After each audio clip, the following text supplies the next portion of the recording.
Okay, we're ready. Good evening, everybody. Today is May the 19th, 2020. The time is now 5:35. Again, please accept our apologies for the slight delay this evening. Sometimes some of us have a difficult time connecting with the technology, but we endeavor, as always, to start on time and attend to the board's business as quickly and as expeditiously as possible. But sometimes technology does get in the way. Today, as always, we call a meeting to order, and then we salute the flag, the United States of America flag. I happen to have one here in my office, and I would encourage anybody who is inclined to do so to join me in the stating of the Pledge of Allegiance. So I'm going to just turn the laptop this way. You see the camera there? You see the flag? And we'll just say the pledge together here in this virtual reality. I pledge allegiance to the flag of the United States of America and to the republic for which it stands, one nation, under God, indivisible, with liberty and justice for all. Okay. All right. First item on the agenda are speakers. Madam Clerk, I understand we have at least one speaker. Is that right? Yes, good evening, everyone. We have one speaker for this evening, and our speaker is Kristen French. She is coming into the room right now. Kristen? Hi. Thank you for joining us. You have 3 minutes. The last 2 minutes of the May 14th Board of Education meeting went from intense budget discussions to a commissioner sharing about someone testing positive for COVID-19 to a commissioner suddenly arriving into a Zoom meeting claiming loudly that they had been worked like a Hebrew slave, to giving birthday shout outs to family members, to discussing Stevie Wonder comparisons. Meanwhile, hundreds of students, families, staff, and community members are observing intensely, waiting for any piece of valuable information that they can get so they better know what to expect in the upcoming days and weeks, because this budget process was far from a democratic one. On the other side of your devices, Commissioner, while you laugh and celebrate, there are parents experiencing the stresses of trying to find a learning schedule at home, trying to find childcare as they're required to go back to work, concerned about how they're going to cover their rent, mortgage, and utilities, and concerned for their children's emotional well-being through this global epidemic. On the other side of your screens, commissioners, while you joke with one another, have students worried about losing a teacher they're connected with, anxious about going to a new school that's because theirs is being closed, scared because they'll be separated from their siblings for the first time for programs being eliminated, and angry because they're deeply missing their friends, sports, clubs, prom, and graduation. Then their staff members forced to pack up their years of belongings into boxes that they had to bring home, all alone, not knowing where they'll be next year, or if they'll have health care or a job. And while you banter back and forth about whether or not to sing a celebratory song, there's employees quarantined in their homes that have been forced to abruptly give up their pay. They're being forced to take personal days because they do not have childcare to attend meetings, and forced into hours of remote learning, knowing that it isn't best teaching. So please remember that the Rochester community and beyond are watching these meetings. Please reserve your inside jokes and playful banter for executive council or an outside meeting, because on the other side of your screen are human beings who are deeply impacted by your actions, words, and decisions. Any attempt to briefly ignore or soften the reality of how this budget deficit and funding crisis is adversely affecting our students, staff, and community is shameful and an absolute injustice. Thank you for your time. Thank you very much, Ms. French. President White? Muted. That's the only speaker that we have? All right. Yes, sir. Next item on the agenda is it says special meeting discussions items as needed. I don't know that there's anything to be considered at this particular time. So then we would move to audit committee. Before we do that, while it is rare that we as board members respond to statements that are made, I'm going to do what we rarely do. I want to say to Ms. French, I appreciate and understand the depth and despair that exists out there as a result of COVID-19. and as a result of draconian cuts that occurred at mid-year and those that are proposed in this particular budget. No one on the Board of Education underestimates the devastating nature of those cuts. No one takes any joy or gratitude or underestimates what those cuts mean to our children and our families and this entire city. Notwithstanding that fact, let me just say, we are all human and we have to deal with stress and disruption and the ways that human beings deal with it. And just speaking for myself at this particular point, I cannot take the stress of what is happening in our community and not be who I need to be to deal with that stress. Even in the context of this great loss, you have to find some reason, some ability to find your sanity. And sometimes that is finding a moment where there is some levity, finding a moment where you can find the humanity in even the most difficult times. I will tell you, just moments before we got off the air, and I wouldn't mind saying it on there, one of my colleagues said to me, Van, that no mustache look is not gonna work. And he said it with levity. You have to do that. You have to laugh. And I just want people to understand, just from speaking for me, I'm not speaking for the board, that any laughter or any momentary diversion away from the very difficult decisions that we have to make is not intended and should not be construed as disrespectful of the pain that our constituents, our families, our children, even ourselves. We've had members of this board whose family members have died from COVID. Please, just speaking for myself, understand that if I laugh or if I digress into some moment of humanity that doesn't relate to the great pain that is out there, it is not in degradation or disrespect to people who are suffering. We all are suffering.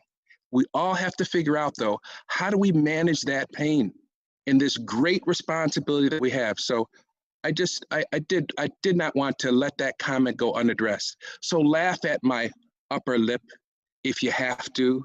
Laugh at a good joke if you hear it, and sing happy birthday to somebody, even though the moment around you may not be too happy, because that's how we're going to get through this. At least that's how I'm going to get through this. Mr. President, So, I'd like to also comment myself on this. Sure. There's a scripture that says that the joy of the Lord is my strength. And so as people are going through these difficult times, in order to have balance, in order to have sanity, people tend to laugh. I think about all the songs that came out of slavery, out of that egregious era, our people sung in order to have sanity. When you look at Jim Crow and all of the egregious that were done to African Americans, a lot of great music came out of that. So don't look at what we're saying or how we're responding and think that we don't feel what the people in this community feel, because we do.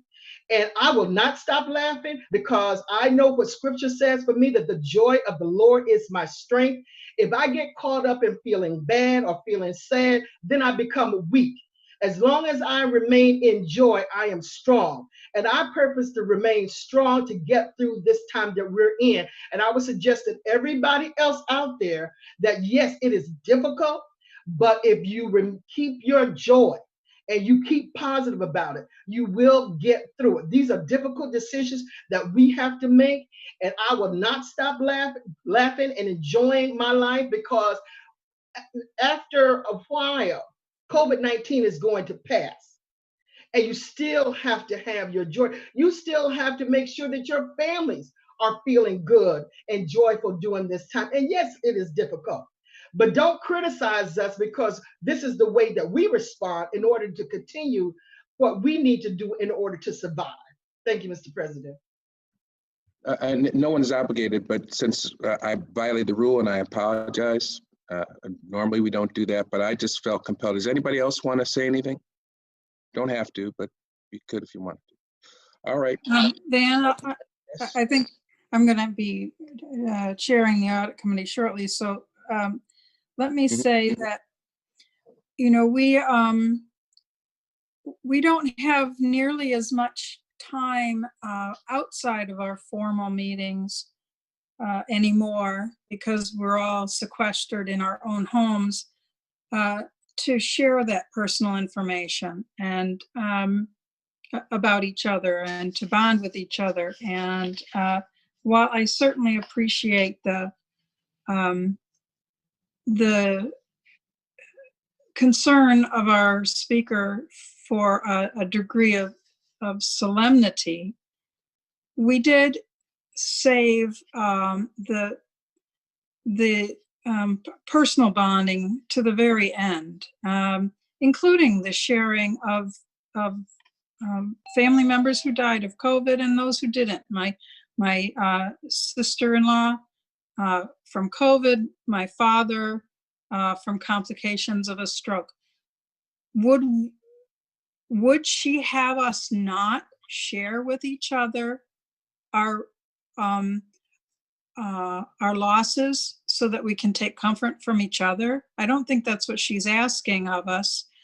And I'll also say, I think that we as a body have been far more professional and, you know, to the point in our meetings of late, since we've gone on Zoom, than many other local government, whether it be county ledge or city council, certainly more so than other school boards across the state. I was in touch with New York State School Boards Association recently, and concern was raised that there are school boards across the state and probably across the country that don't know how to behave themselves on Zoom. You know, they'll come to the Zoom meeting in a food stained t-shirt. They'll come and use foul language on Zoom simply because they're not in the boardroom setting, and they've, you know, lost the sense of solemnity that comes with meeting as a board. But I think we've done a pretty good job, and we should feel good about the progress we've made in navigating these times. That's all. Anybody else want to? Yeah, Van, I raised my hand. Sure, go ahead, Commissioner So, LeBron. yeah, I didn't want to comment on it because I think people have a right to come in and sign up to speak and express their opinions, whether we agree with them or not. We really should just be trying to listen, and then we have to make our own decisions as individuals in a body. But I don't want to miss a point that was also mentioned, and it has to do with the Hebrew slave comment. And although I know, Commissioner Elliott, that it's an old school saying, it's a very old school saying. I grew up hearing that in the Bronx, so let me throw that out there. I do also know in 2020 it can be an offensive saying.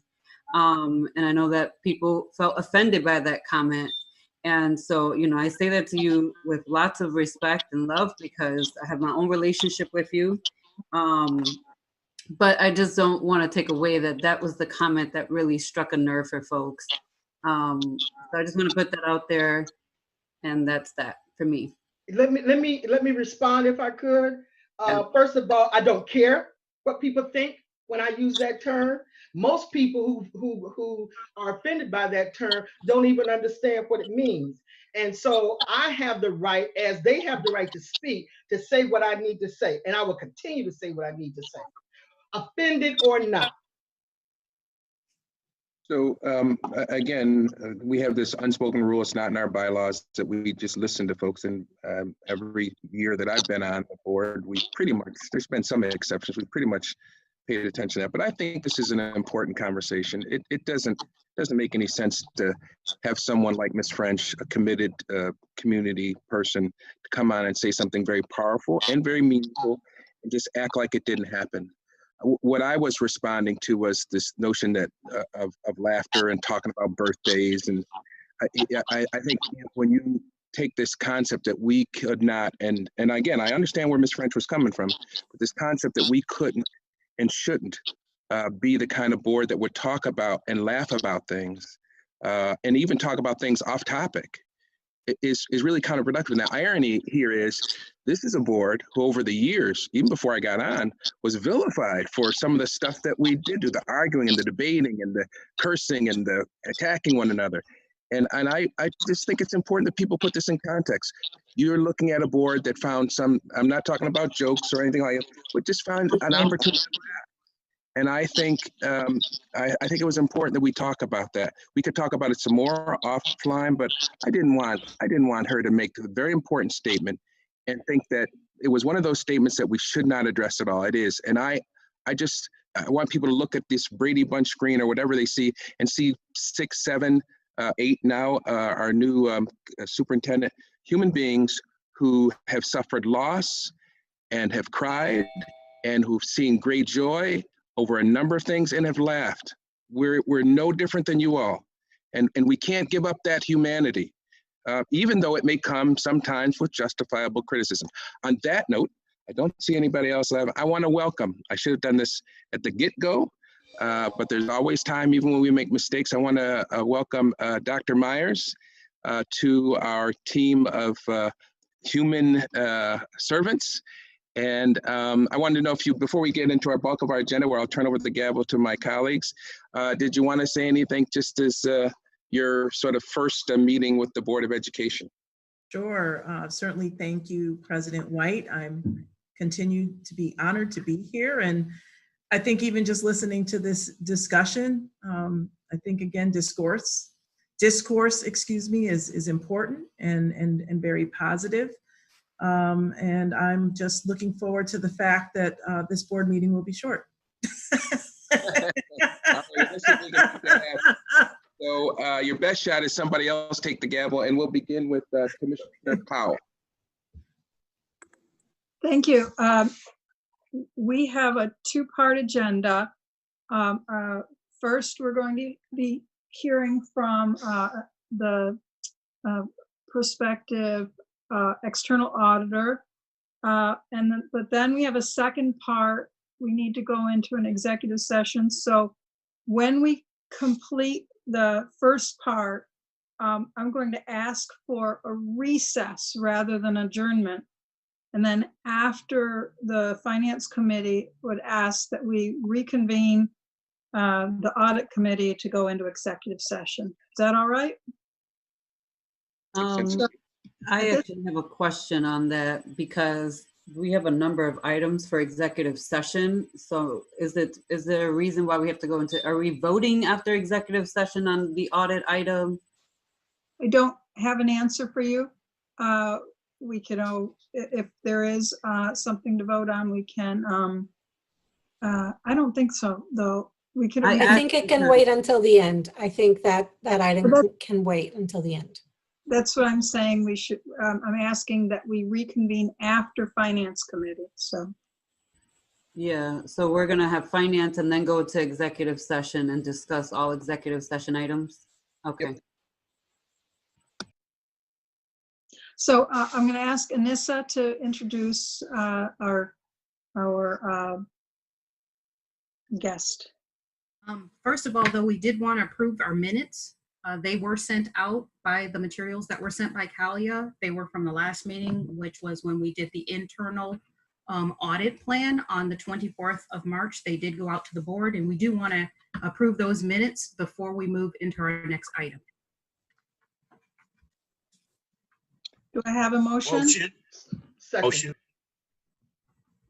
I have a motion from Commissioner Adams, who's second. Commissioner Elliott. Thank you. Do we want to put up the Brady Bunch screen to cast our votes? Let's see. Who do I see? I see 5 board members. I don't see. Maxwell, can you see all the board members for the vote? Yeah, Beatrice and Natalie are off screen. Does that mean their video is Well, I know Natalie hadn't arrived, but Beatrice was there. Beatrice, can you put Commissioner on your, Shepherd is here. yes, sir? Could both of you put on your video so we can take What a is the problem? What is the problem? I am listening. I don't need to have my video on, but I will turn it on when I am going to speak, but I am here. Commissioner We're Shepherd, about- we're going to vote. We're about to vote. Are you doing a roll call vote or no? Well, No. if I don't have to do a roll call vote if I see everybody. Thank you. Are we all here now, Marisol? Yes. Okay, we're voting on the minutes, approving the minutes. All in favor? Aye. Aye. Aye. Any opposed? No. That's an, oh, we're opposed? We have one opposition? Yep. Yes. Okay. So the, I recorded it. okay, I'm a little perplexed what there is to not approve, but okay. The floor is back to you, Anissa. Thank you. So as required, we are actually going to go over our external audit plan, and we have with us Catherine Barrett, who has been with us for quite a number of years. And we are looking at the external audit plan for the year ending June 30th, 2020. And because they're getting ready to start their field work in the next few weeks, we want to make sure that we can go over the plan and understand exactly what the plan for the year is. With that, we would like to unmute Catherine Barrett so that she can go ahead and give her presentation. Thank you, Anissa. Are you going to bring up the presentation on your screen? Talia is going to put it up for us. Okay, perfect. So Kelly, if you can forward to page 1, which is about 4 pages in, it goes to, talks about the audit engagement team. Nope, back. Backwards. Back one more.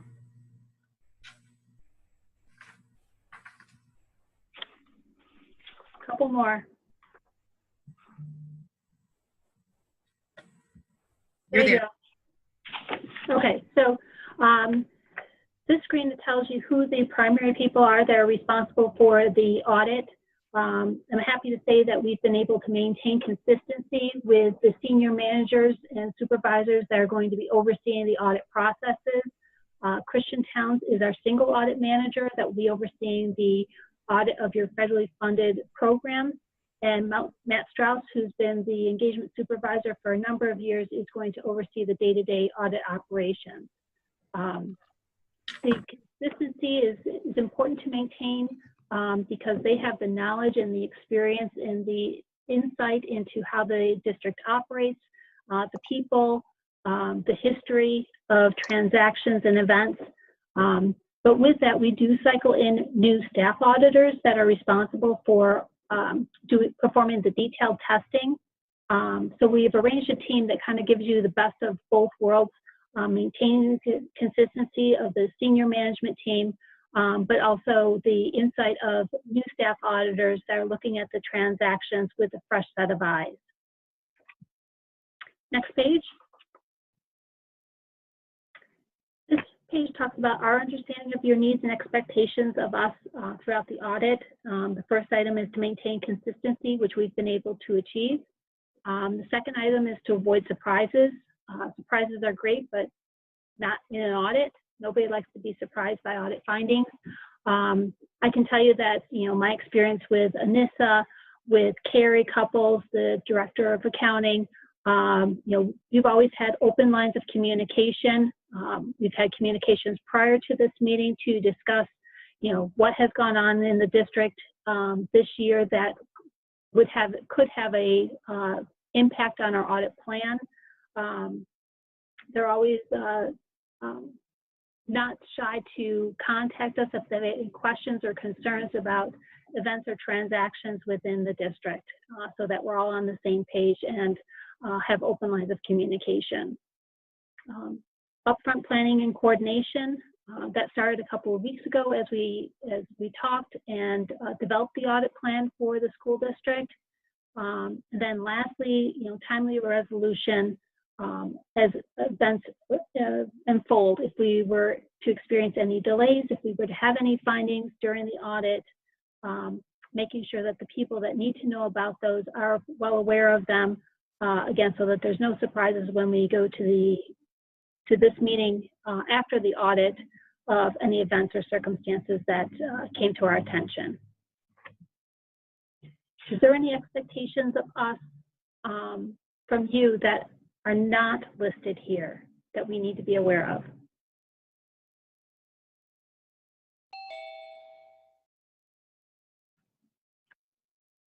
Okay, the next page. Just one moment. So the only thing that I believe did come up for the board in this past year is to ensure that there is the direct communication between the audit firm and the Board of Education as it relates to RCSD business, and to ensure that there isn't any direct communication as far as RCSD. The board would like to be the ones who communicate to City Hall. So that was the only issue that did come up as an audit item. Yeah, Anissa, I'm sorry, Catherine, I wanted to follow up on that too. So when the deficit was officially discovered, if you will, through your agency, you know, it was our understanding when we found out that the city also had found out because it was communicated to them. And so I'm going to second that what Anissa said, and that should not have occurred that way. We as the consumer, and I understand that the city of Rochester is also your customer, but this was our account, we should have found out that information first and allowed us to have the meetings that we needed to have with the superintendent at the time, to then communicate it through the proper channels through his administration and team back to the leadership at City Council. So I definitely want to reiterate what Anissa just said, moving forward, that would be the expectation. Understood.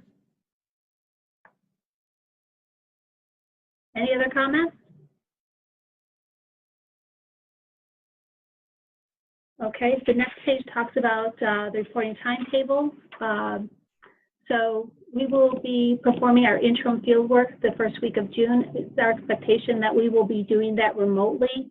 I know that the business office and Anissa's office have been uploading information to a secure share file site. The way that site works is that only individuals that the district provides permissions to are allowed to upload information or see information that is on that share file site, as well as our audit staff. So that's to occur that first week of June. We've been doing this successfully for the last several weeks, and we find you know, it's not always convenient. It's not always as efficient as we would like, but it is successful. We plan on starting our audit right around the second week of September and going through October 2nd. Generally, the audit is completed within that 3-week period, and we find no problem, no issues with doing that this year. We're all hoping that we will have the opportunity to do that on site, but if not, you know, we'll make arrangements otherwise to do it remotely. Kathy, can you also mention about student activity, just so that there's awareness at this level? Sure. You know, there is some concern about student activities and if the records will be available for us to audit. Generally, we try to perform that testing in June when we do our preliminary field work. If the information is not available, you know, we can defer that into the fall when the records become available. There is no requirement by the state that that information be, that audit be completed at the same time as the external audit. So we're being very flexible with the school district in the timing of the extracurricular audit, but we hope to perform that at the very latest during our fall field work. With the anticipation that we will be completing our audit field work by October 2nd, we should be amply suited to provide assurances on certain financial information to the city of Rochester, as that information does roll up into their financial statements. And that timeline is pretty consistent with what we've been able to achieve in previous years. The draft CAFR we should be able to sign off so that that can be provided to the audit committee by November 20th. And that's an estimated date. And this usually gives me a hard deadline on when that information needs to, but it's right around that time frame, just before the Thanksgiving holiday. And then we will schedule the audit committee to review the CAFR as well as the management letter. Usually that's right around the first week of December, and then the issuance thereafter.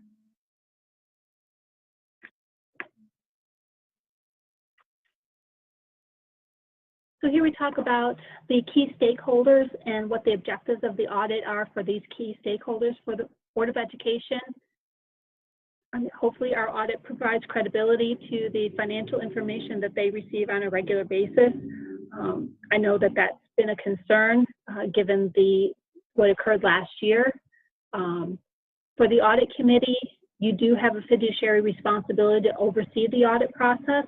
That includes, kind of reviewing the audit plan with me today, as well as reviewing the draft CAFR and meeting with me as an exit meeting to review the financial information as well as the management letter when we conclude our audit.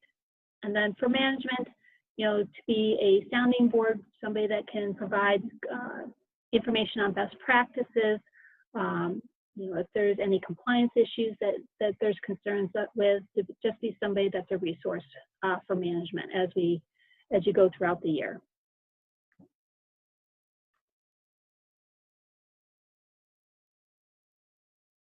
So the next couple of pages talk about the issues that we considered in developing our audit plan this year. So the first section is the organizational developments. You received the additional $35 million from the state to help close the 19 budget gap, which was great. This is an advance on future aids. It's not just a gift. So we expect to see state aid intercepts going forward to repay those advanced funds. You did implement mid-year cost-cutting measures, and again, in an attempt to close the budget gap.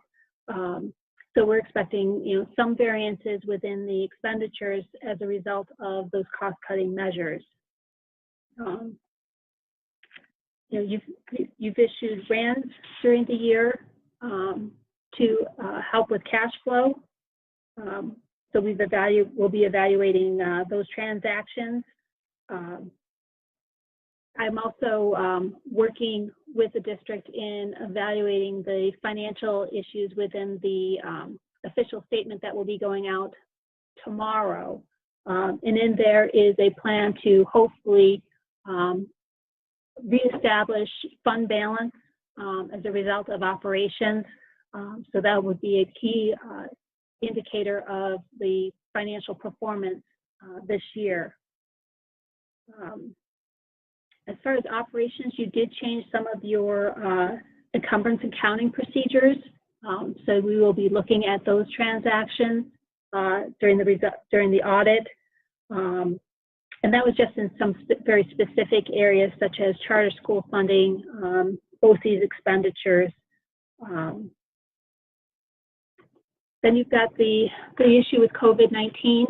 While that COVID-19 is not expected to impact the amount of state aid that you receive this year from what was budgeted by the state, there is a possibility that state aid may be delayed. So we will be looking for that possibility as we go through the audit.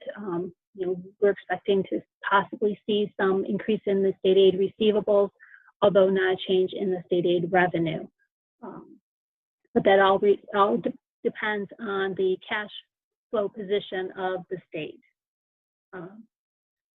With the pandemic, it's had a significant impact on your school lunch operations in that you're no longer collecting cash, or you haven't been collecting cash since March for the sale of a la carte and other items within the lunch program. It's been budgeted approximately $2.4 million of aid from the $35 million will need to be transferred to the school lunch fund to offset losses because you have not impacted the cost of providing lunches to students during the pandemic.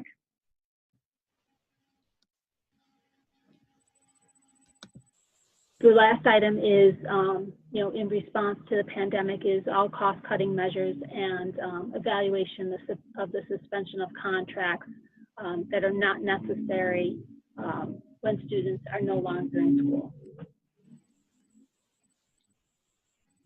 As far as industry, I'm sorry, Catherine. Can I ask a question on some of these bullet points, or would you prefer? Absolutely. Nope. Go ahead. The school lunch aid. So when I was reading this earlier today, the school lunch aid, my understanding was we did incur a deficit primarily because we are producing a number of food sites and giving out food and essentially eating into the lunch funds that we typically would have had in the reserve. But now that we're doing it during COVID, we're still paying all of our employees, but we're not producing and handing out the same amount of meals that we would provide if school was open. But my understanding was that the leadership was meeting, and they were meeting with Joe Morelli as well, to discuss us increasing the food sites so that we can then be reimbursed and not have this additional loss. Do you know anything about that or no? Well, it was mentioned in a previous meeting too, but I can follow up on that. There's a couple of components to that, in that, yes, you will be able to increase the amount that you request for reimbursement for the lunches that you are producing during the pandemic. So you will have an increase in aid. Unfortunately, it's expected that the increase in aid will not offset the existing costs that you have within the program to provide those lunches. There's an expected loss there. Now, if you're able to receive funding in addition to the increase in the meal reimbursements, that's another case, and I'm not aware of that. But right now you're expecting that the increase in the reimbursements will not offset your continued operating costs of providing those meals. And that was shared originally when during the previous superintendent's presentation on the new deficit. This was a part of it, but then I remember administration came back with another presentation saying that the cost was going to be offset through this increase. I'm going to look for that meeting. I won't put you on the spot because you weren't the person who gave us that information. But now that you're bringing it back up as still a 2.4 million, and they said it was a 2.1, I'm going to look it up and see what administration had previously presented to us. And if you don't mind, I can try to also send that to you to review. I can do it through Anissa or through the chair to just do some comparisons. I just need to understand who has the correct information in this situation. Follow up on that, Commissioner? Yes. It was originally projected, thank you, Commissioner. It was originally projected that by the end of the summer, the school lunch service fund could run a deficit of $2.5 million. And that was previously shared maybe a month and a half ago. I don't remember if that was the March or the April Finance Committee. Subsequent to that, in our April budget amendment, part of the $35 million in spin-up aid, we had the opportunity to apportion $2.4 million of that to cover that potential projected deficit in the lunch fund. By the time we booked the budget amendment, 2.5 million projected deficit was rounded down to $2.4 million. That is an authorization for us to transfer that 2.4 million to the school lunch fund. We are going to receive the revenue in the general fund, and then with your authorization, transfer to lunch fund. It is an authorization, and as we get closer to June 30th, and we continually reassess how our general fund balance is doing and our lunch fund balance doing, we may actually transfer slightly less than the 2.4 million that was authorized. But we can certainly keep following up with you as that situation develops. Yeah, thank you. I appreciate that, Bob. I just want to understand because it's part of their organizational development, and that's not shared in this presentation. So I just want to make sure that we've known about this, that we're being proactive on how to cover this. And I just don't want to see this number at the end of the audit report that we still incurred the 2.4 million and didn't solve this issue. And as you are aware, Commissioner, and as Catherine was addressing, we did have the opportunity to increase our lunch production. We opened up several other schools. It's marginal. We went from roughly 50,000 meals per week to roughly 62,000 meals per week. That's still only maybe less than half of our normal capacity. So we are improving. We're just not all the way. Okay, thank you, Bob. And then the other point, I know you mentioned the RAN, and we're going to be discussing the RAN tonight too in finance.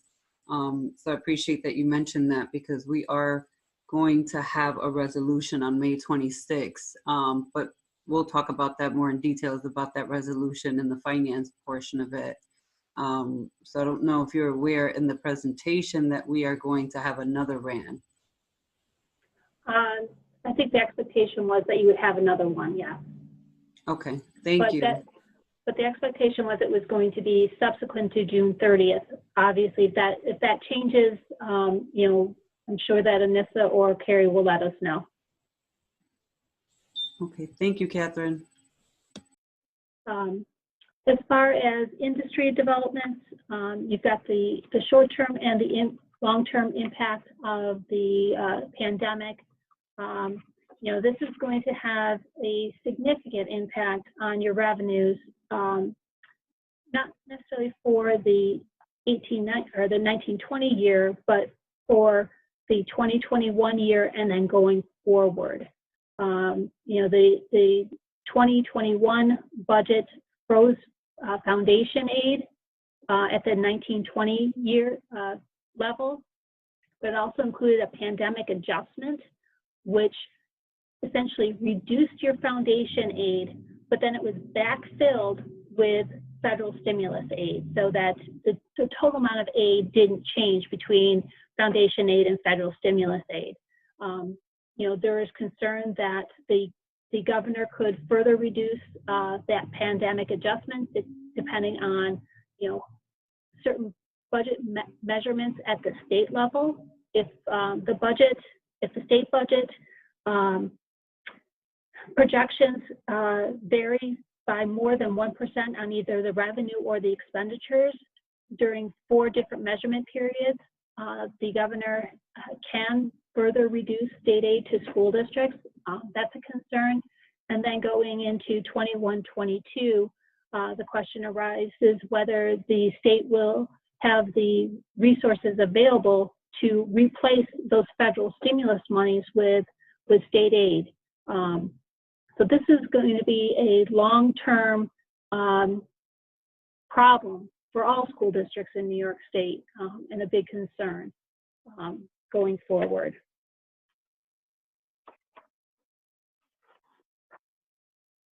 The other thing that the school district has been, all school districts in New York State has been working towards, and again, this is a long-term initiative, is implementation of Education Law 2D, which has to do with the security of personal identifiable information. It's going to take a couple of years to fully implement Education Law 2D. There's a lot of components to it. The first key date is July 1st of this year, in which case you have to have policies established to secure personal identifiable information. But they're listed there are some of the other key components of it, of Education Law 2D. And then lastly, we talk about some financial reporting and auditing developments that will impact you. The first is GASB 84. GASB stands for Government Accounting Standards Board, and that's the rule-setting entity for governments in the nation. GASB 84 was due to be implemented this year. GASB just approved a 1-year relief on all currently issued GASBs, including GASB 84. So you have an additional year to address GASB 84. GASB 84 is going to impact the school district in a couple of different ways. It really goes through and evaluates the transactions that are reported in trust and agency funds, and basically sort of eliminates the trust and agency fund, and you have to go through every type of transaction that occurs within the trust and agency fund and evaluate where those are going to be reported under GASB 84. So we've been talking to Carrie about this for the last couple of years, as well as Anissa,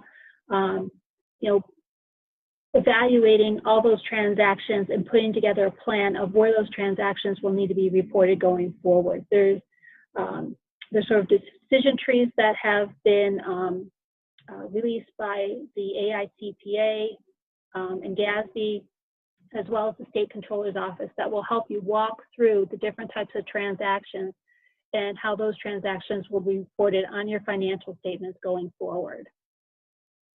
The second significant GASB is GASB 87, which has to do with leases. And we've been talking again about this for the last couple of years.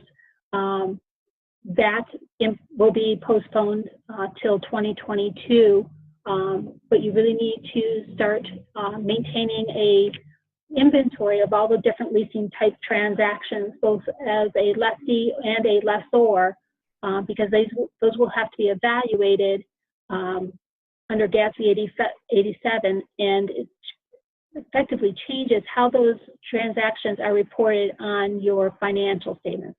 Not necessarily how you budget for them and pay them within the school district, but for financial reporting. It basically treats all current operating leases as capital leases on your financial statements, unless they are short-term in nature. The other GASBs that are listed there are just for your information, but really we're not expecting them to have a significant impact on the school district overall. Any questions in those two areas?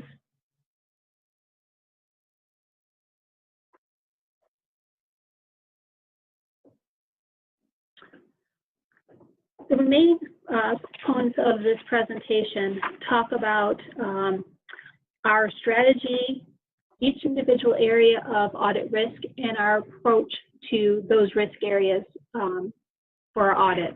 So when we are doing our preliminary field work come beginning of June, first thing that we do is update our understanding of your internal controls, because you can't plan an effective audit to identify risk areas if you don't understand the internal controls within the operation.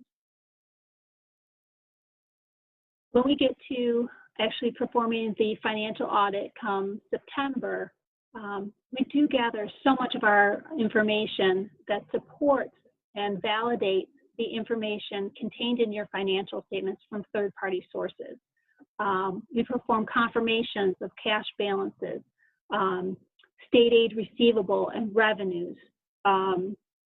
We do analytic analysis of your payroll. We look at your debt service requirements to debt service or debt instruments. We look at your retirement benefit liabilities, deferred inflows, deferred outflows, and expenses, as well as post-employment benefits. So I think at the end of the day, we feel very confident that there are no material misstatements in the financial information contained in your CAFR. As we go through the audit, we do periodically evaluate our audit plan to the audit evidence that we're seeing during the audit. And if we identify deficiencies or differences in the audit evidence that we obtain, we will reevaluate our audit plan and, if necessary, make a change in that to change our risk assessment and change our audit plan and redirect our resources in other areas where we identify risks that we were not aware of when we established this audit plan. So we're constantly evaluating the audit plan to what we're seeing when we go through the audit and making changes in that audit plan as necessary. And if that's the case, if we find the need to change our audit plan, we're certainly going to make management aware of the change. So again, that there's no surprises when we come to the conclusion of the audit.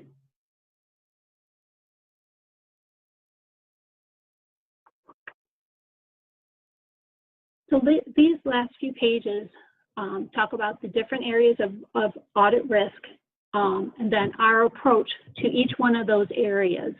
And I can go through those in detail.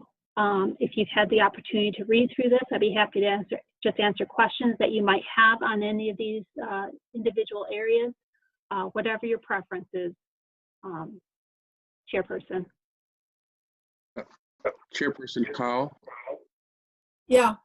Yeah, I have a question. Is that all right? Yes, please.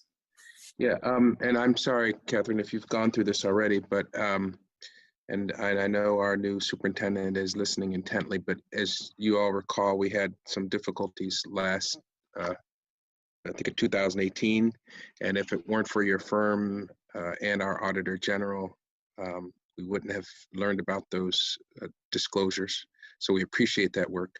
But I don't need an answer now, but how do we, and I apologize if you've already addressed this, how do we comprehensively ensure that we're not waiting until the end of the year or until you do one of your audits to make sure something like that doesn't happen? I see here you do audit risk areas. On this particular PowerPoint, it says financial statement presentation disclosures.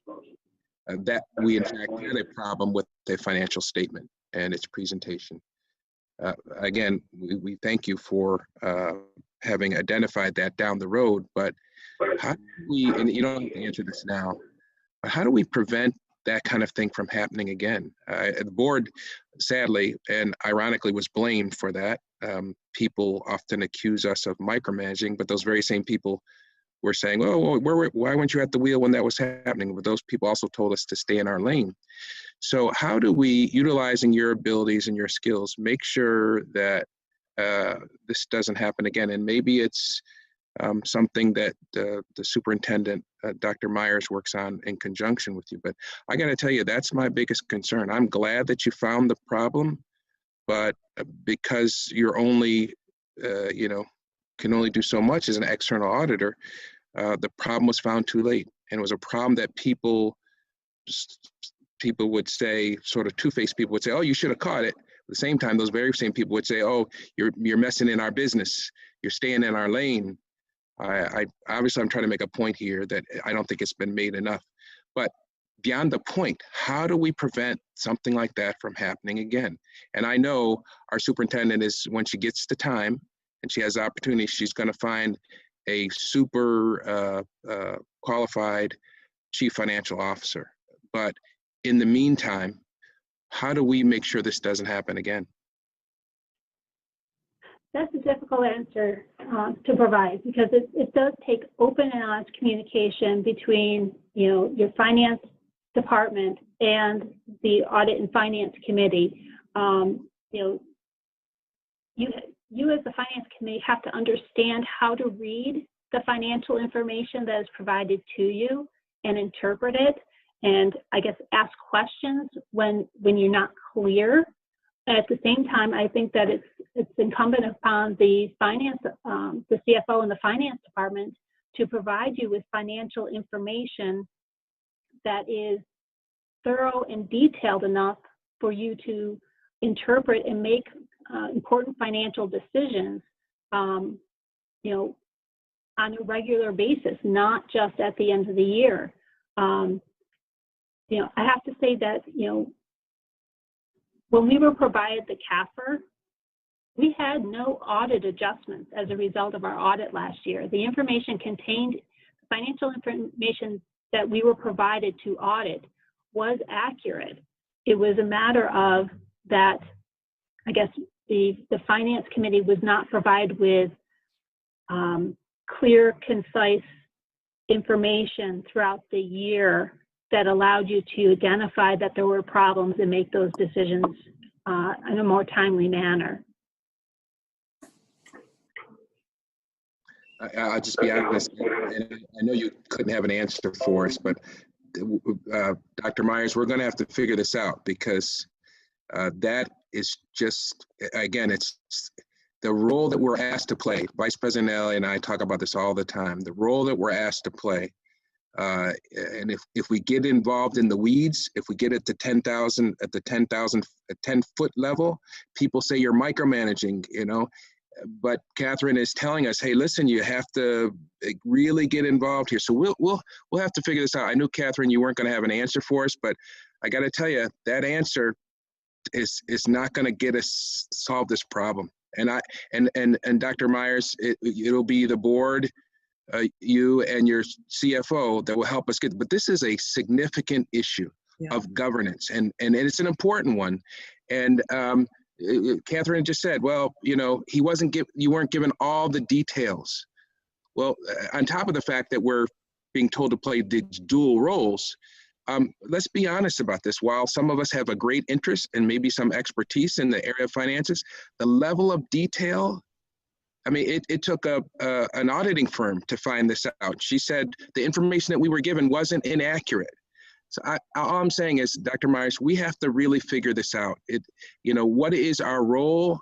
To what extent would you accept the notion that now board members are going to be looking over your CFO's shoulders?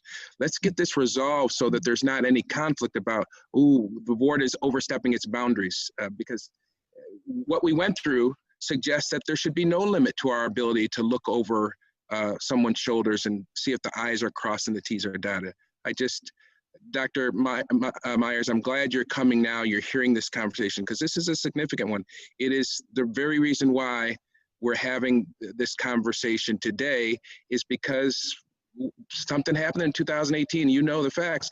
The CFO told us everything was copacetic, everything was fine, and presented a financial report that said that. But it wasn't true. And Catherine is saying, well, you know, it's not that he was providing you inaccurate information, but there was more detail that you needed. So if we take that to its logic extent, to what extent do we probe for that additional detail? And I would hate to see our relationship suffer because we don't have an understanding about what is required of the board in these situations. If you could comment on that, Dr. Myers, that would be helpful. Sure, thank you. So Catherine, I guess I just have a question, because one of the things that I've done previously is we've done some planning throughout the year with our auditor to say, okay, here's what our issues are, here's what we think the remedies should be, and you know, does this jive with you, or does this make sense? Is that something that you are willing, or that you do? Because that's the way we were able to address issues that were out of compliance. We are absolutely able to meet with you and discuss, you know, where you are with your finances at any point in time. Great. You have challenges with your accounting system, and it has some limitations. And I don't know the extent to which those limitations in your accounting system played in, you know, not providing detailed information that would identify this situation sooner. So I think that's a significant challenge. If you can't rely, and if your accounting system doesn't provide you with the information that you need to make those decisions, that's a problem. And you know, you've got a lot of moving pieces. It's not like looking at, you know, a $100 million school district and running a appropriation status report and saying, oh, well, this is what we spent to date, this is what we still have, this is what we have committed to or encumbered, and this is what we have available. You know, where do we go from here? What do we have that we can still spend, or where do we have to cut back? it's just not that simple. And I think that your accounting system limitations hinders in that ability to evaluate the finances on a regular basis. But it's really comes to the budget and finance department. You know, they're in the weeds. They understand everything that's going on within the school district, regardless of whether it's showing up in your financial system or not. But you know, hopefully you have people in that place that you trust, that can interpret the information and know what's going on to be able to give you the information that you need to make decisions. So it sounds like a little bit, there's a couple things that need to be done. Certainly that planning meeting, but going back and looking what our procedures are and how we process by scope and sequence, how we move forward. And really, like you said, having those two very definitive areas, ensure that they know who's on first, second, third, outfield, et cetera. So it sounds like, you know, procedures and just even, I want to say timelines, but I don't think that's the best word, but figuring out appropriate times when we need to look at this, right? That we set up like a schedule and that we don't wait until we have this conversation on May 19th, right? To do this, so that we space that out and that we have good conversations that will lead up to it. So hopefully this conversation is a better one in the future. I think it just involves some planning, because too many times what happens with audits, unfortunately, is that we get the reports and then we think, uh-oh, we should have had previous conversations, right? And to do just, it's really a matter of doing some better planning, frankly. Also, I would add into this conversation, I sort of hearing myself twice. Can you all hear me okay? I'm turning you up a little. I couldn't hear you. Okay. I recall we had made a Now we can't hear you at all, board. Vice President Elliott. I can't. I can hear. Can everybody else hear me? Okay. I can hear her. That may be something that Tom may have to address for us. I can hear you, Cynthia. Okay, Dr. Myers Small is not able to hear me. Yes, thank you. You're okay now? Yes, please, thank you. All right. So if I recall, we talked about the fact that one of the reasons why this caught the board off guard is that we were not getting the June financials like we should have. That if we would have received the June financials, you guys okay? Can you hear me? I think it's too many people not on mute. Go ahead. I'm okay? Okay. Was it somebody else and not me? Is that what it was? Okay. So you know, we were not getting those June financials. And the board accepted the fact that the district has said to us, well, you know, we're trying to end the year and so forth and so on. And so I remember Catherine saying that if we would have gotten those June financials, that we may have been able to detect that there may have been something egregious that was going on. And so to the president's point, we were trying to trust the district and, you know, just trying to back off. But then when we did that, you know, we were put in this particular situation because we would have been able to take a look at that and then call it out. We didn't have an opportunity to call it out because we were not receiving the June financial statements like I thought we should have, but you know, people who are more of an expert in the area of accounting felt that we did not need to, as a board, to receive those June financials. And so just in terms of now receiving those, being able to, first of all, are we going to receive those June financials, number one, and then the opportunity to really understand what is in those June financials. Is that something that you know, we can pursue? And I'll just leave that out there. We can answer that question at some other time. But that's where I think that from my limited expertise in in accounting says to me that, you know, we didn't have that data to be able to react to it and respond to it. So now I'm told that there were some people that had the data, but it didn't get to a higher level. And so to the superintendents, this is to the superintendent, I think that's where we've got to reconnect, that we all know, and people are not feeling that they can't share the information or they're not giving you the information, because I think that that may have been part of it as well. Yeah, Commissioner Elliott, if you'd received the June financial statements, obviously you would have known the position that the district is in, but at that point you can't do anything about it. You need to be receiving financial information on a regular basis, you know, quarterly at the very least, if not more frequently than that. And you know, school districts, you need to start looking at financial, not only financial statements, but financial projections, probably at least as early as December, if not earlier than that. And then monthly thereafter, you should be receiving financial projections. You should be receiving cash flow analysis, as well as fund balance projections. So, you know, from what I understand and what I see is that we do receive those financials on a monthly basis. But to your point earlier, the information that you received, you know, it was correct information.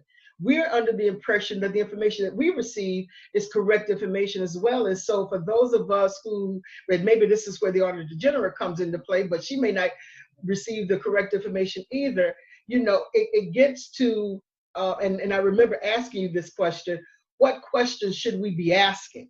And I think that's probably where we miss it as well, that at least for me, did not ask the right questions. So. Can I speak, Commissioner Powell? By all means. So for me, it's a very different perspective and experience from 2018 in the budget year. And I did feel that I did ask appropriate questions, and I asked how their money was being spent, but also where they were getting money that I knew was never budgeted for. So positions were created. I knew that there was no funding for those positions based on the budget that was passed. And a number of other things. I do want to point out that we do get monthly financials. I don't know how much more detailed that they can be. And we're going to be going over this month's finance in the finance meeting today. But I just want to put that out there on the record, since we're having this conversation, that there are two perspectives of what happened in 2018. I don't necessarily think they're two different perspectives. I think that we have different levels of expertise in this regard. That's it. And I think that what you brought to the table, Commissioner LeBron, actually informed us and helped us. But, you know, we have two different skill sets, two different levels of skill sets in these areas. I just want to be very clear that, again, the issue that we have is for one, how our audit committee and our finance committee work together or don't work together. That's one. The second thing is in regards to the purpose of the audit committee. The other thing is that we have a cash flow issue, and I don't like. The problem is not necessarily in regards to the questions that are being asked, because some of us ask the right questions. If you rely on the information of those who are actually doing the numbers and they're, first of all, telling you wrong information, there's nothing that you can do but go off of what you're told, unless you're in the finance department every day doing the numbers with them. The second thing in regards to the cash flow issue is, what are we willing to do as a district when we're talking about, we have bills, we know that the money's supposed to come in on this date and it doesn't come in. It comes in late, or it just doesn't come in at all. And then we're stuck having to pay bills that we didn't get the money for. And so these are things that have been happening. I know that I've only been on for a couple years, but even longer than President White, Vice President Elliott have been on. I need to know, probably not in this moment, but I bring it up all the time, is what is this fight going to be for the district because every single year we are going to be in this same position. If you even put in people who have high integrity in our finance department, they give us the correct information to make decisions off of, we still have the same cash flow issue. So I am willing to also help in this area. I know I sound like a broken record, but I think I've been consistent when it comes to what is this fight going to be when it comes to either paying our bills or getting the money or chopping it. I know we're going to have a discussion about the monitor, so I'm going to save that for when that conversation comes up. But I think the real issue with us is the cash flow issue in regards to when the money comes in, the timetables, and when we have to pay bills, and whether or not we get the money. Does anyone else Yeah. speak to this? I'm sorry, who might? Yeah, I'd like to speak to it. I think that in many regards, cash flow is always an issue. You can't get around that. You know, money comes in, money is delayed. You know, for my daytime job, that's the issue. You know, we don't always have the cash flow that we need in order to pay the bills right then. But, you know, people know that the district is good for it, if you will. If it's, and I'm just only talking about cash flow. You know, if that's the issue, people know that they're going to get paid from the district as we get the money from our resources, our sources. And then, but that's where, for me, we needed the general fund. We needed a healthy general fund so that, you know, if we do get in those kinds of scenarios, you know, we're able to fund it ourselves if there are people who are not willing to wait until, you know, we get the money and pay those bills. So it's not particularly an issue of cash flow from my regard, but do we have the money? You know, and if you've got the money, you can always, you know, pay the service, and people will be willing to provide you the service, and then pay when you when it's received, or have it have some money encumbered. Again, that's why it's important to have a healthy fund balance so that we can pay for those services. I just want to be very clear, just in response to that, is that it is absolutely an issue of cash flow, and we are not always good for the money. That's the problem. I remember specifically asking Everton in one of our audit meetings in regards to when this money is going to come in and get paid. He told me the month. When the month came, we did not get the money, and it never came, and we still had to pay that bill. So I just want to be very clear to those who are listening, to the board, that it is absolutely a cash flow is one of the major issues that we have, because we keep telling people we can pay, and then when we don't have the money, we can't pay, but we are still obligated to dish out funds, which is how the contingency fund was continuing to be borrowed against. So I just want to be very clear about what the issue is and what I've seen and what I know has happened. Is I'm not saying that's the only issue, Vice President Elliott, but it is a major issue that I do think can be managed. Chairperson Powell. Yeah, Van has his hand up, and if anyone else would like to speak after him, please use the hand raising function. I don't think that these are, Dr. Myers, I don't think these are mutually exclusive issues. Whether we have the money, when it's coming in, or whether it's not coming in. And also let us not forget that, and I think as Commissioner Shepherd also pointed out, we were specifically told the money was there. I don't want people to pull out their sights and focus on the board exclusively here. The facts are very, very, very clear. We were told that the money was there, whether there's a cash flow problem or not. We were specifically told by the chief financial officer that we would end the year with a balanced budget. That fact cannot be forgotten. And from that, Dr. Myers, it's an issue of trust. Do we continue to rely on the chief financial officer? Because as Vice President Elliott says, are we the ones to go and relook at those numbers the way Ms. Barrett does? No, most of us don't have that capacity. We don't have that time. We don't have that expertise. So I think it's a multitude of issues. Again, do we have the money?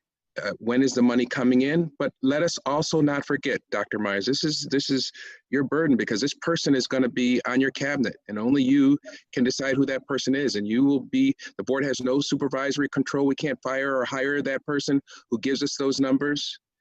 It becomes an issue of trust. And I trust, And you've already said it publicly. You said, listen, I'm going to take my time. I'm going to find the right person for this job. And that this is so critical, because whether people think we're running a deficit or whether people think we're running out of money and when we get the money, if the person who is charged with the responsibility of being in the weeds, being at the 10-foot level, cannot be relied upon by this Board of Education, the course of action would be detrimental to our relationship with you. We would then be micromanaging. We would then be looking over people's shoulders. We should feel with some level of certainty that we don't have to be a Miss Barrett, that we don't have to be, Commissioner Powell has some background in it. I know Commissioner LeBron has some background. We don't have to have that expertise. We should be able to rely on the person that you hire. Plus, by the way, we should develop our own systems. And one of those systems, Dr. Myers, that we developed in the wake of this was to, and some people don't know this, but now every time that there is a resolution, no matter what it is, the person from your administration is going to tell us what amount of money is it they need, and they will also be required to certify that in that budget line, they have the remaining funds to pay for that. So it's like a daily tally or a regular tally. We weren't doing that before.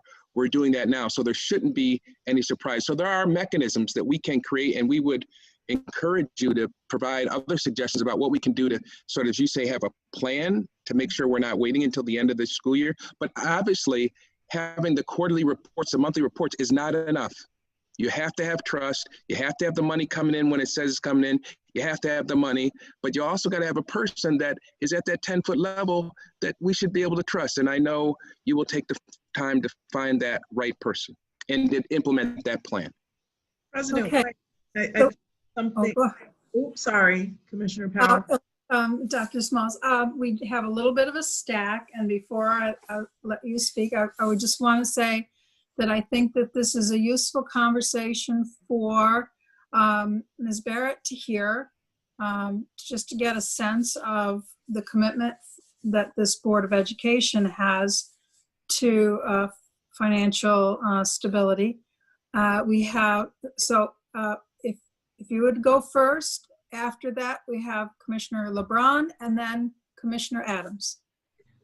Mine is certainly very quick. I just think this is something that when we work with the independent monitor, this is something that I can bring to his or her attention, and so can the board, and we can work on this. I mean, the person should be well-versed in how to handle matters like this. And so this is, we have I don't know if you want to call it a phone a friend, but we have an expert, right, who should be able to help us with this. And if not, he or she can help direct us to where we can go or a resource. That's all I have to say. Thank you. Thank you. Commissioner LeBron, you have the floor. Thank you. I just want to, I don't want to miss what Catherine also mentioned, which I do think kind of speaks to what Commissioner Shepard was speaking to in terms of the cash flow. So, when I think about it in the most simplest of terms, it's like managing a checkbook. So regardless of when I have a paycheck coming in, I know that I have certain bills that are going to go out. I need to document those and be sure that I have the money in my bank account, whether, I'm shorted a check or my hours were cut, I still need to pay that bill and have that understanding. And I do think part of what happened, first of all, the budget was balanced by cutting lines that we knew we did not reduce the cost in those lines. So charter school tuition, transportation, healthcare, we did nothing to cut those expenditures nor control those expenditures, but we cut them in the budget, and that's how they passed a balanced budget. And having an understanding in hindsight, now looking back, if we look back at those numbers, when we see a significant cut in a budget line, and this board has not voted on, had a conversation, put a policy in place, or gave a directive to the superintendent on how to control that funding, that expenditure, that we then have to take a look at that. So I just want to go back to, regardless of when the cash flow is coming in or not, we know that we have certain bills. We know when those bills are due. And I do think that the RAND plays a part into that. And we are going to be discussing a RAND in the Finance Committee tonight in that resolution that's coming up. because it's going to be our largest RAND in history. We've never taken out a RAND this large. And it does have to do with the cash flow and ensuring that we have funding available to us to pay our bills and keep us afloat. And that's the amount that we need. So, you know, I don't want to minimize what Commissioner Shepard is saying, because I do think that it plays into a factor into what all of it that occurred. And certainly we should be looking at that, because I know for me as a board member, I'm going to support this RAND this year, but I definitely want us to look at how we can be more financially on our own without having to take out these large RANDs. And we shouldn't have to be in that position. We are now, but moving forward, that is something I want to remove from us doing as a practice.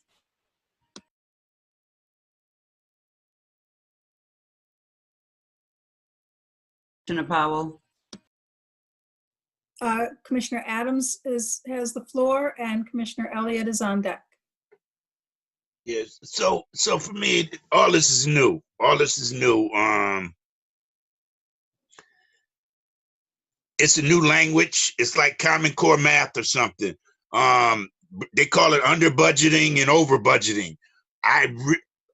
That's new to me. That's lying to me. To me, that don't make no sense. And so until I get a really grip on how to recognize when they're doing that type of stuff, when they're over budgeting and under budgeting, I have to say that I'm gonna be looking real hard. I mean, people can think that I'm looking all over their back and all that, but I have to. I'm gonna do that until I get a grip on this, because this is like it's just a new lifestyle to me, a new language.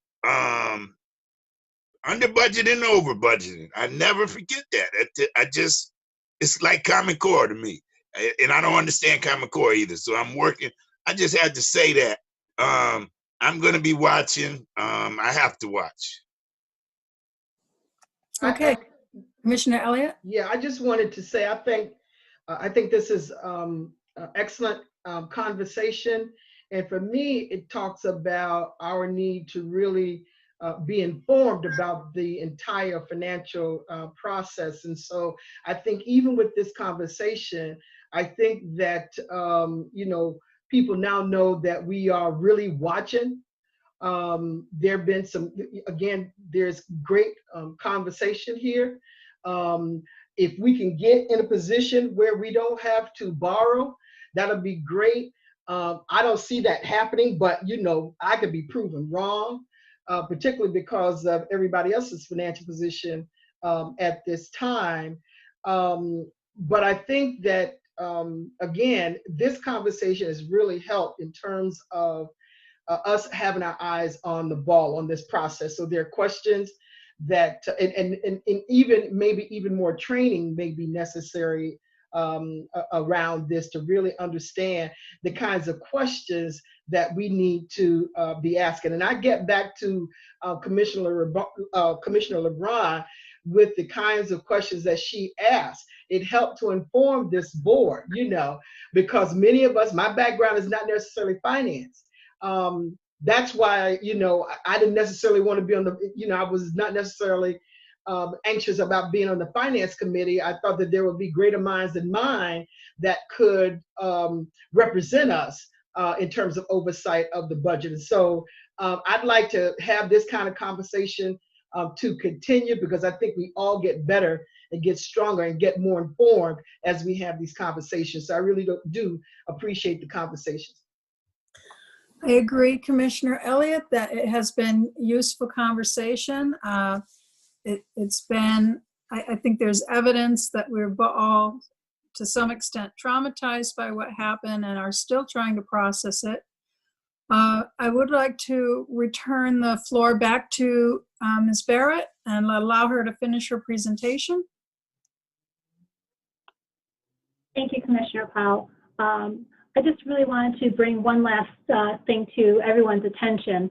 I know that, and it's not in the slides, but I know that the district is really watching their expenditures, especially in the pandemic environment that we're in. Trying to generate fund balance for this year, to dig yourself out of this hole. But I do want to caution you that, you know, as you control your expenditures, which is a great thing to do, and to watch those and watch every penny that you spend, there are certain expenditures that you have that generate aid in the following year.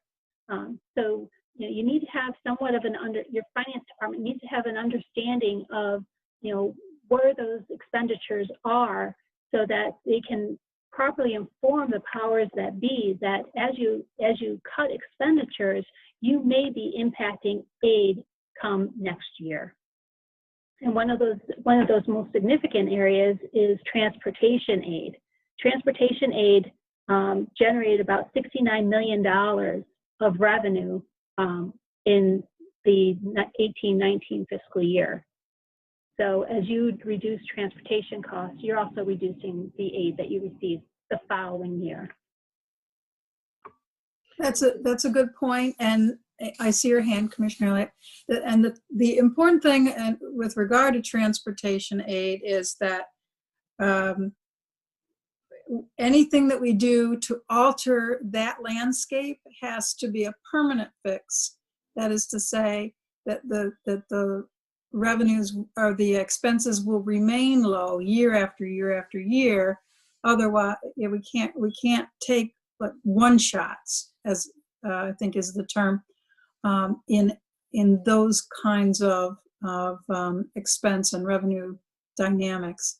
Commissioner Elliott? So just that example, Kathy. So you're saying that I would have thought that it's a wash. So are you necessarily suggesting that the revenue would exceed our expenses in transportation costs? There's a 1 year lag on this type of aid. So if you cut your expenditures in this last quarter, Gotcha. you know, your aid this year may exceed your expenses, but the catch up is going to be in the following year. Gotcha. Thank you. You know, and the other thing is, you know, as we go through, I was looking at some of your revenues from last year, your aid revenues. You know, I don't know how this whole pandemic is going to impact the VLT and lottery aid that you receive. You know, the casinos are closed. So you could see a further reduction in that aid component, which is outside of foundation aid. Last year, your VLT and lottery aid was $70 million. Okay. Thank you, Commissioner Powell. Okay, are there any other questions for Ms. Barrett? If not, I thank you for your time and your presentation. I understand that you're ready to get to work right after the fiscal year ends, correct? That's the plan. Now, did you need me to stay on for executive committee? No, ma'am. Thank you. All right, then I'm leaving the meeting. Take care. Be safe, everybody. Thank you so much. Ms. Henry Wheeler, do we have anything else on our agenda? No, we're all set. We just need a motion and we will, Okay. we're all set. Could I have a motion to recess? Motion to recess. And a second? Second. All in favor? Do we need the Brady Bunch screen? Who was the second on that motion? Commissioner Adams? Oh. Is it Commissioner Elliott? You can give it to Commissioner Adams. Okay, and then I think we're actually ending, not recessing, because the other item in exec session is a special meeting topic, not an audit committee topic. Okay. All right. All in favor? Aye. Any opposed to adjourning? Okay. Commissioner White or Commissioner LeBron? I would just quickly hand the gavel over to Commissioner LeBron, Chair of Finance. Thank you. And I'm going to turn it right over to Bob so he can start his presentation formally. Thank you, Commissioner. And as we go through this, I will try to identify a few tips or tricks, however you want to phrase it, things that you hopefully can catch your eyes on and ask deeper questions or take notice of funny looking things. Looking at our cover memo, and I'll go through the cover memo first, and then we'll address the actual reports. Our cash balance and general ledger summary. You have on this report for your review, again, I'm showing the general fund versus all funds. And I do that because everyone considers the general fund most important, and it does comprise the lion's share of the district's cash. So general fund began the period with a little over $173 million. Add in our cash receipts and the net transfers in, net of transfers out, 36.3 million.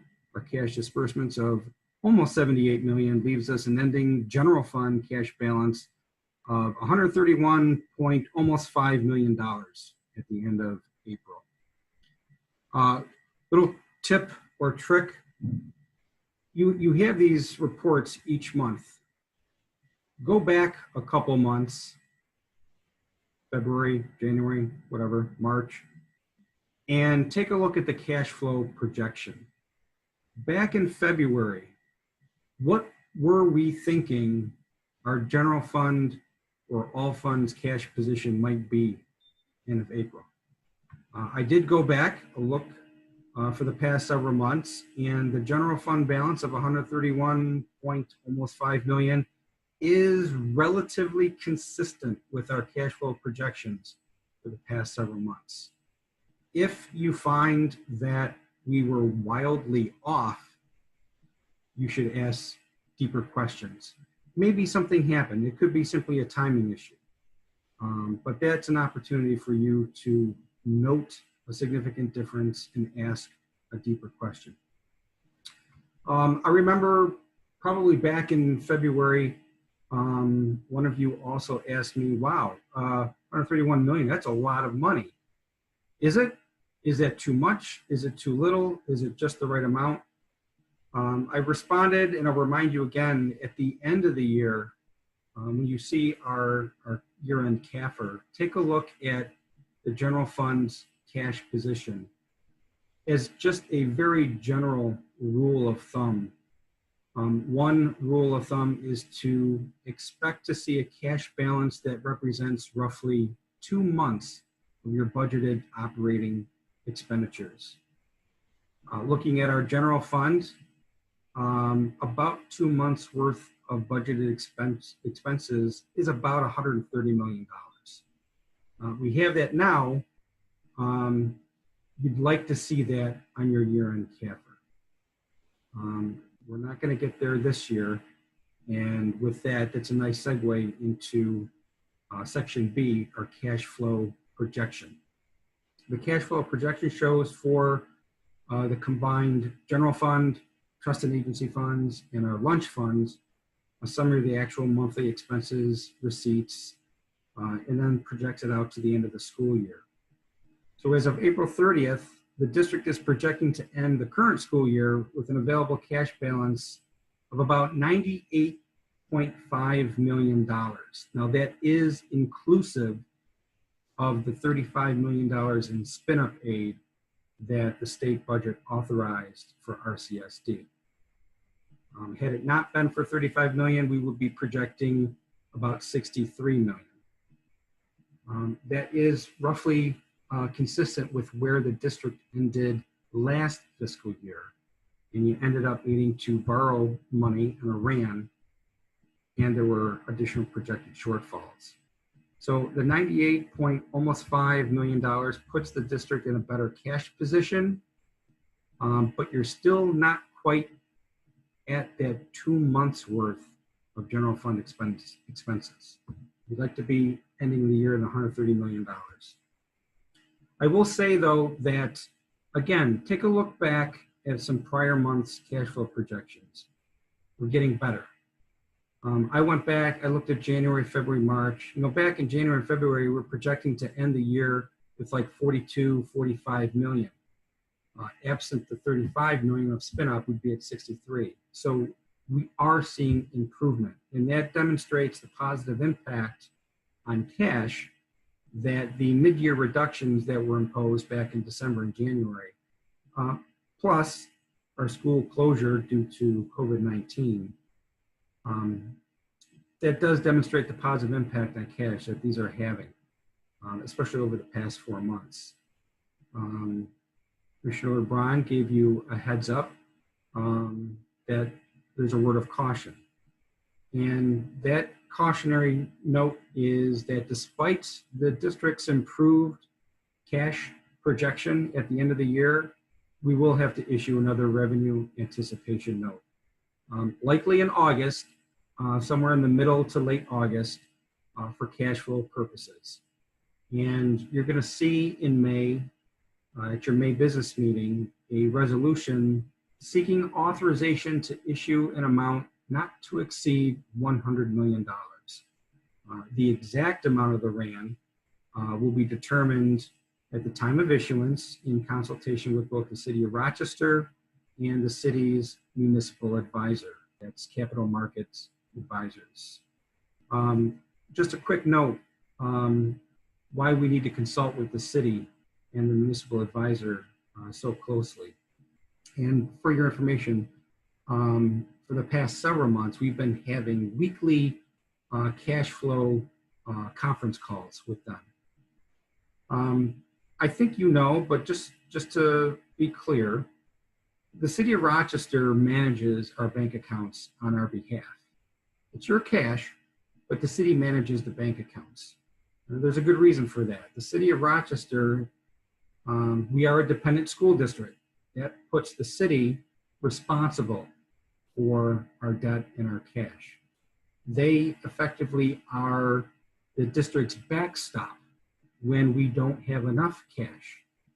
Now, in the past year or so, there generally are weeks, 1 week, 2 week, 3 week at a time where the district does not have enough cash.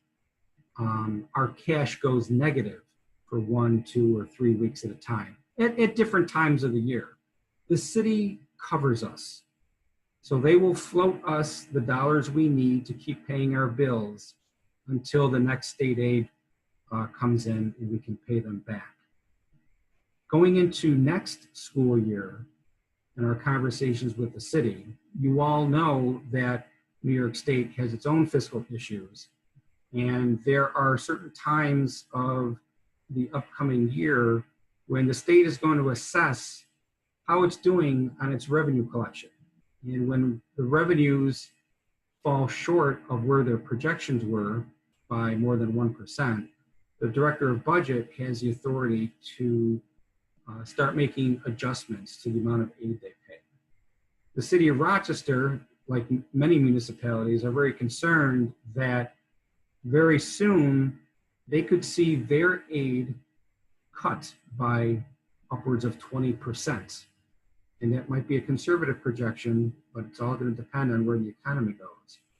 A 20% reduction to the City of Rochester's aid is incredibly significant and could put them, it could significantly hinder their ability to be our backstop when it comes to cash.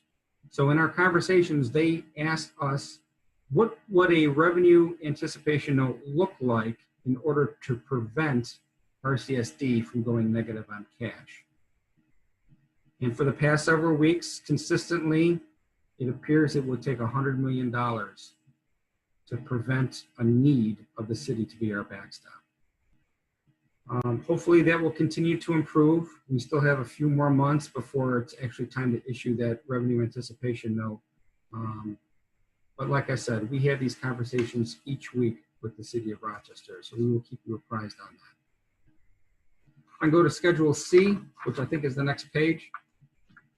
This is our revenue summary, and it shows by fund and by revenue source the adopted budget, where the amended budget is, and a projection of the actual revenues versus what we've already received.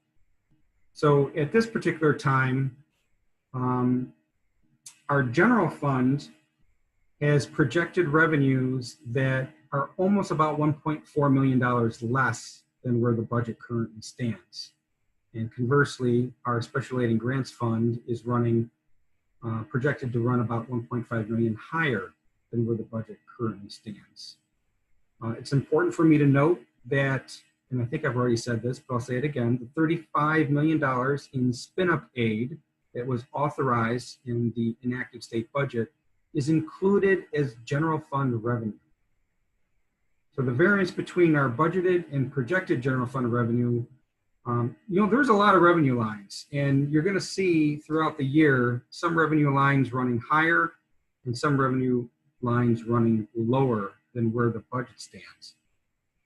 So right now, if you look in detail at that report, our general fund revenues, we have slightly lower aid for our special education costs, slightly lower building aid, yet that is offset by higher than expected prior year refunds. In looking at our special aid fund, the additional $1.5 million almost entirely represents awards of 3 My Brother's Keeper grants. There would be the Challenge Grant, FCEP, and the Fellows portion of My Brother's Keeper grants. Aid from New York State, especially I mentioned slightly lower aid for special education costs. The state will adjust those budget lines or those revenue lines at several points throughout the year. So it's really no surprise that the projected revenue runs a little different than where the budget currently stands. That is something we all need to keep on top of and manage those expenses appropriately. When we get to report D, or appropriations by major account, and I always say this report shows what we spend our money on, the nuts and bolts of what we spend our money on: office supplies, contracts, transportation. Again, in this cover memo, I'm showing you the general fund, special aid and grants, and our lunch fund. Focusing on the general fund, we have budgeted appropriations of just over $814.8 million.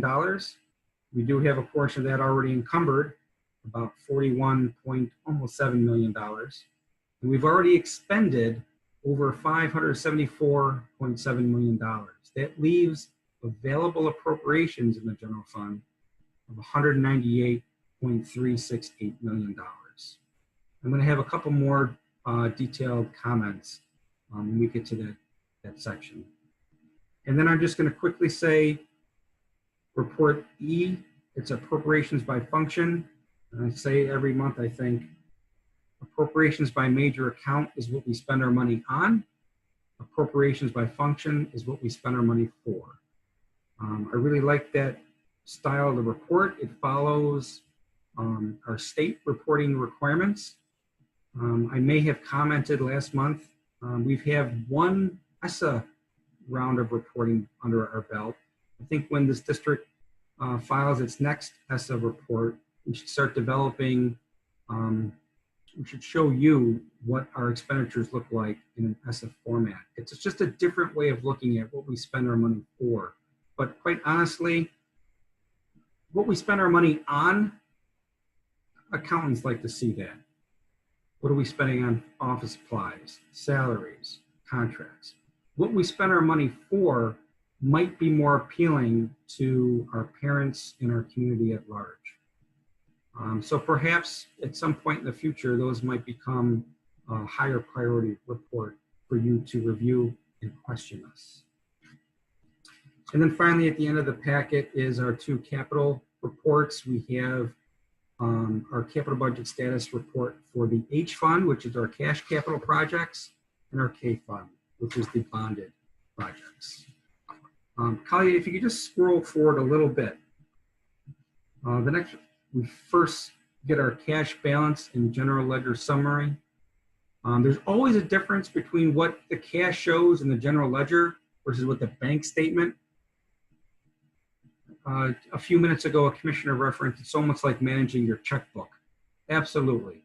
You always have to reconcile your checkbook to the bank statement. And that's what happens. This is what the accounting office does. So you see, I'm just going to pick on the general fund because it's the first section. At the end of April, the general fund has 131.491 million, but the bank statement says 154.2. Why is it so much higher? We give you a couple comments towards the bottom. We have outstanding checks. We have outstanding checks almost every month. It could be vendor checks, payroll checks. It's about almost $23 million. We have one deposit in transits that's coming in, 256,000. Scroll to the next report, if you will, please. It's our cash flow report. This is what I was looking at. This is what I was trying to comment on a few minutes ago. If you go back to this report, the one we gave you back in January or February, take a look. What were we going to project cash to be at the end of April? You will see it was close to the $132 million we're showing on this report. It's off by a couple million. That's not so bad at this dollar level. But if we were projecting 150, 160 million, and now we're telling you it's 132, that's definitely a time for you to ask a deeper question. It could be a simple timing issue, but it's important for you to understand. And again, at the end of June, we're projecting available dollars of 98.481 million, a lot better than where we were 3-4 months ago, but not quite at that general rule of thumb of 2 months worth of expenses. For the general fund, it would be like $130 million. For all funds, about 155 million. You'll see just a couple rows down, if you look at the 2018-19 fiscal year, look at the beginning balance for July, just shy of $122 million. That is closer to where this district ought to be. That gets you closer to the general rule of thumb of 2 months. If you could scroll to the next page, it's our revenue summary. Maybe I should have highlighted these, but I did comment on them. Special, let's see, the 3rd, 4th, 5th row down. It's our special education, our public high cost aid and our private excess cost aid. The budget is currently amended so that public high cost aid is about 8.384 million. We're running a little low. The projection's only not quite 7.5 million. Again, this type of, this is an expense-driven aid. So as our expenses decline, the aid declines. Conversely, when the expenses go up, the aid goes up. And New York State will adjust their state aid runs at several points throughout the year. So these numbers do tend to fluctuate a little bit. It shouldn't be too wild fluctuation, but maybe within the span of maybe a couple $100,000 at a time. Scrolling down just a little bit, building aid. There's a difference there. Our building aid is currently budgeted at $75,270,588.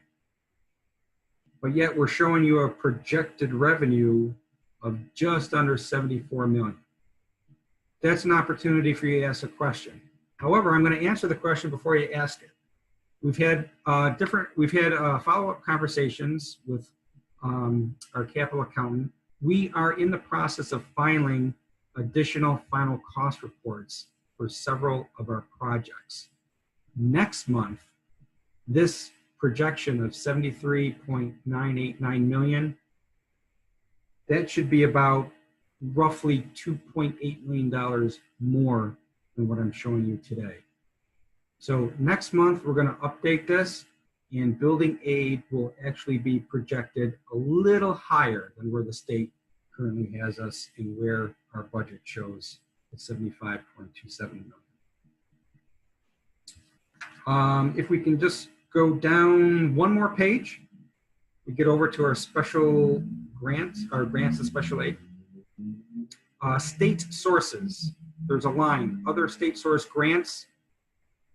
The budget currently is amended at 25.55 million, but yet we're projecting revenues of 27 million and change, a little better than budget.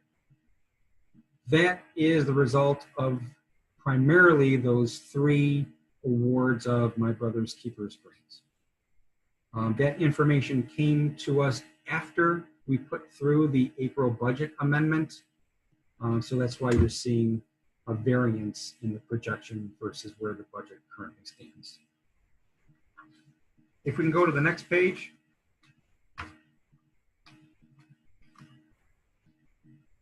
This is what we spend our money on. Again, accountants like to see this, but let me give you a couple tips or tricks or however you want to phrase it. And I know this question came up before, so I'm just going to touch upon it again.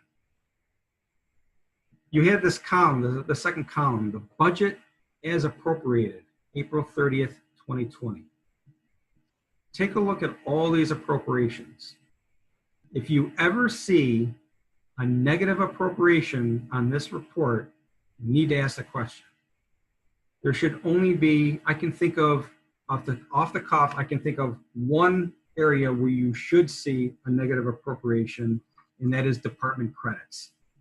Someone asked the question, I think in the budget process, what are department credits? They're basically chargeback. When one department makes a purchase for the benefit of multiple departments or multiple funds, they incur the direct appropriation, but then they charge back an amount that the other department or the other fund is benefiting from. And that chargeback appears on this report as a departmental credit. So it shows up as a negative expense. So that's a chargeback. And that's the one example off the top of my head where you might see a negative appropriation. The other thing that on this report, and I know one of the commissioners asked about this, I think the question came up at that Saturday. We were all here in February with NISBA doing finance-related training. On the far right, you see 2 columns, percent used and percent available. Here's an opportunity for you to take note of how our appropriations are trending. Here it is, the end of April. We got about 2 real months left in the school year. I'm just going to pick on this first section, compensation, teacher salary, civil service salary. These salary lines are running 78, 80% used, 20, 22% available. That's about where we should be at this time of year. If this were February and we had used 80% of our appropriation, that's a time to ask a question. Because at that point in time, no way should we have exhausted 80% of an appropriation. There are some seasonality to some of our expense lines, but we should comment on those. And if we don't, you can ask a question. But for the most part, there's not a ton of seasonality in this budget. So pay attention to those percentages at various times of the year.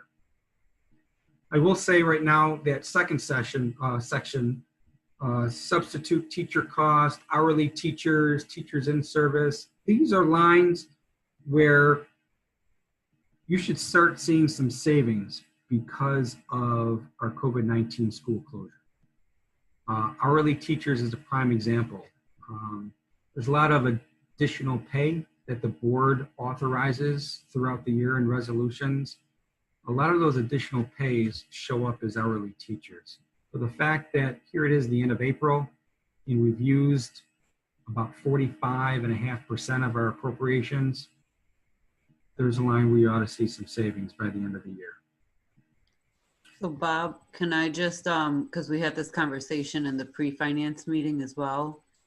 So just to point out and put it on record, any savings, we as a board should be redirecting those funds into our fund balance and saving them. But 2, the other piece that came up was the substitute teacher line. And because we have long-term subs who are doing the work as if they were a regular full-time teacher, and they are still getting paid because they are still hosting online classes and doing that work, that substitute teacher cost line is not a true reflection of just general per diem type of substitute teachers. And so the savings realized are not true, I guess, to that number that's there. So I did make a request from finance to separate out the amount of teachers that are long-term substitute teachers who are still working and teaching versus per diem substitute teachers that we're not hiring because there is not a teacher absent that needs to come in and cover just for the day, so that we have a better, more accurate reflection of the total cost and any actualized savings because of COVID-19. Thank you for mentioning that, because that just reminds me, you all just approved a budget recently, and that budget is now being considered by the city of Rochester. And I want to highlight for you that one thing we specifically did this year, because our budgets have to be based with reasonable estimates, and there needs to be math behind those estimates. Commissioner LeBron, to your point, when we built the budget for the upcoming school year, we separated out the need for long-term or building-based subs from the cost due to teachers who may call in sick. You know, those are two very different reasons for why we incur substitute costs. And the budget needs to be built acknowledging those differences. So that's a good point. We can provide that detail. I know we can, because that's how we built the budget. Just a couple other quick comments. Scrolling down, employee benefits, Social Security. We need to have a conversation about this. We need to have a conversation about this because with the very real potential of this district having reduced state aid because of the state's financial situation, we may have an opportunity. The IRS is allowing employers, including RCSD, to defer the deposit of our share of Social Security taxes. We should have a discussion about deferring those because we're going to be borrowing perhaps $100 million this year. This needs to be one item on the menu of options for your consideration, because we probably, it's like $3 million a pay period. You have the opportunity perhaps to defer a significant $10, $12 million worth of Social Security taxes until 2021 and 2022. December 31st of each year. Bob, it's Commissioner Powell. Yes. That would only be a cash flow remedy, correct? It would not be correct. It would not be the solution to a rebudgeting as in the event that the state does a clawback. You are very correct, and that's why that conversation we need to have needs to be pretty detailed, because it's almost like paying Tuesday for your hamburger today. Or an interest-free loan. Interest-free loan. Yes, an IRS interest-free loan. So half of what we defer would be due and payable December 31st of 21, and the other half December 31st of 22. So eventually, this is Amy talking. If I could just ask a quick question. Won't that cause a cash flow problem further down the line? This district needs to manage that process and plan it very carefully. So that because cash flow is planned. A couple pages earlier, we showed you a cash flow projection. We've already developed a cash flow projection for the upcoming school year. So that has to be planned in advance and quite carefully. But you're absolutely correct. I will say the tension between the short term and the long term can be very constructive, but there will be no long term without a short term. And this district has some very real short term cash flow needs. But just, you are absolutely correct, commissioners. You have to be very mindful about not creating a problem tomorrow when solving the problem today.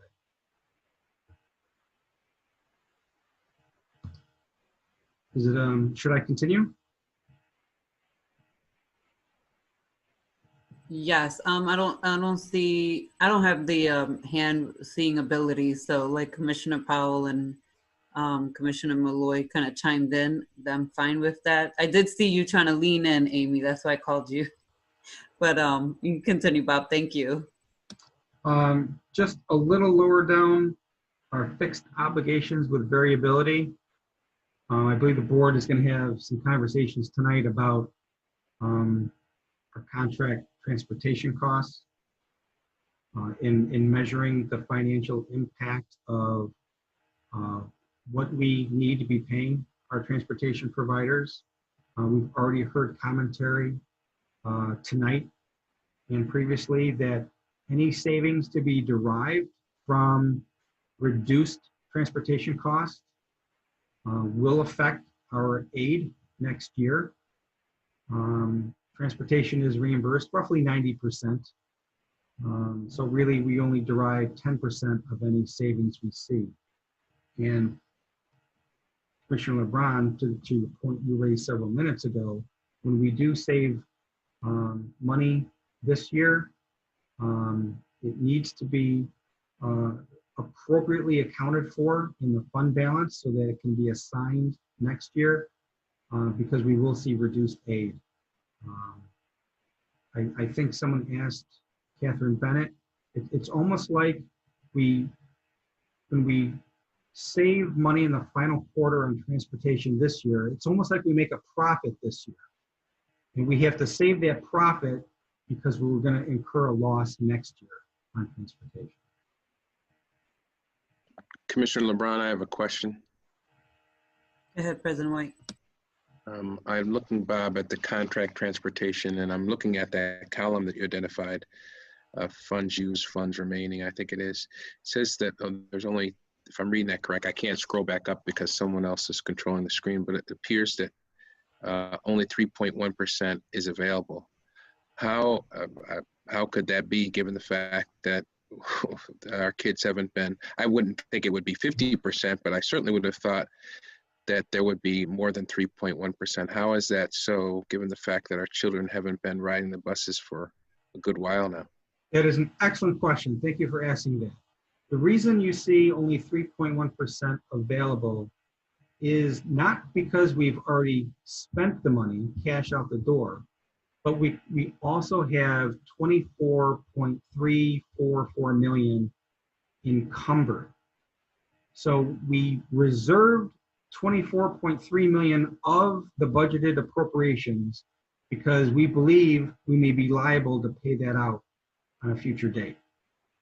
So our committed funds, which are encumbered funds, plus the year-to-date expenditures leaves only an available amount of 2.13 million. So that's why these percentages are a little skewed, but they're a little skewed for a good reason. We've actually already encumbered. And that's a good point. I'm glad you asked this question because that also raises the importance of encumbering funds when we know we are liable and maybe incurring a liability.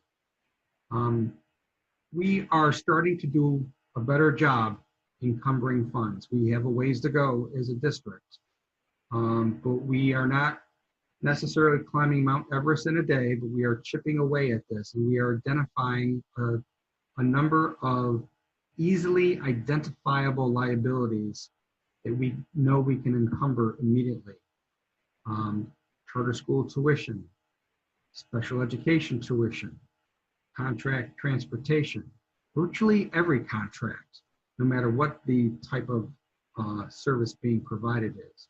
Once that contract is executed, we can reasonably determine, if not explicitly stated as a contract term what our ultimate liability for payment is under that contractual arrangement. We should be encumbering that up front. This way, it protects the district from using that appropriation for another purpose. Just as a follow-up to that, were we not doing that before? Was that not the practice of the finance department? Seems a reasonable approach to encumber your debt if you know exactly what it is. And in most instances with contracts, you could anticipate what your debt is. Were we not doing that before? Mr. President, we are not consistently doing that with a variety of expenditures. We do it with a lot of purchase orders, but there are also a lot of known expenses that we should be doing a better job. Thank you. Certainly. Some of these are timing. A great example of timing, I'm just going to scroll down a little further. Debt service. There is revenue anticipation note interest. We haven't spent a dime, so we have available appropriations of $1.216 million. Our revenue anticipation note is due and payable on May 29th. On May 30th, you will see all those appropriations used up. To my point a minute ago, there's no reason why we couldn't have already encumbered that, Mr. President. Commissioner LeBron, I have a follow-up question. Yes, please jump in because I do not have the hand wave thing on my Thank you. On that point, Mr. Franklin and Dr. Myers, and no one has to answer this now, but might it make some sense to have a policy or superintendent's regulation that requires, in certain instances, that funds be encumbered, since it's obviously has not been the practice? I would ask that Dr. Myers discuss with Mr. Franklin and with his successor the propriety of maybe having a policy or a superintendent's regulation, because it seems to make a lot of sense to me. And by the way, for those that are listening, when I say, were we not encumbering these funds before, I want to be clear about this. These are operational issues, which I thank Mr. Franklin and the superintendent for the presentation today. But again, I don't want people to think, oh, the board members could have had their hand on the spigot and turned the water off or put on an encumbrance. These are day-to-day operational things that are coming to light. And so maybe, and I don't need an answer for it now, maybe we should have a policy that says that under certain circumstances, I'm not the finance guy here, but maybe under certain circumstances, there are funds that we should deem to be encumbered, like contracts. So I'd ask Dr. Myers that you consider that, and actually maybe our clerk could put that to the question log. Are there certain circumstances where the district, as a matter of policy, as a matter of recourse, should be encumbering funds? And then what ends up happening is if you end up not using them, like in a COVID situation, or you overestimated, the money's available to put back into the general fund. So I'd ask that you, Mr. Franklin, and more importantly, your boss, Dr. Myers, consider that as an option. And if we could just put that in the question log, I'd appreciate it. So let me just, if I could, Commissioner LeBron, to the president's point, and directly to you, Mr. Franklin, I thought when you encumbered, that meant that money was for a specific purpose. Am I correct on that? Yes, ma'am. It's like another word would be an earmark. So you wouldn't be able to put it, it's not available for any other purpose, but for the purpose that it was encumbered for. Correct. Correct. Yeah, okay, thank you. But what I meant by that was, at the end of the year, if you had a COVID situation for whatever other reason, if you didn't spend that money, it could be spent for another purpose. Is that right, Mr. Franklin? You are correct.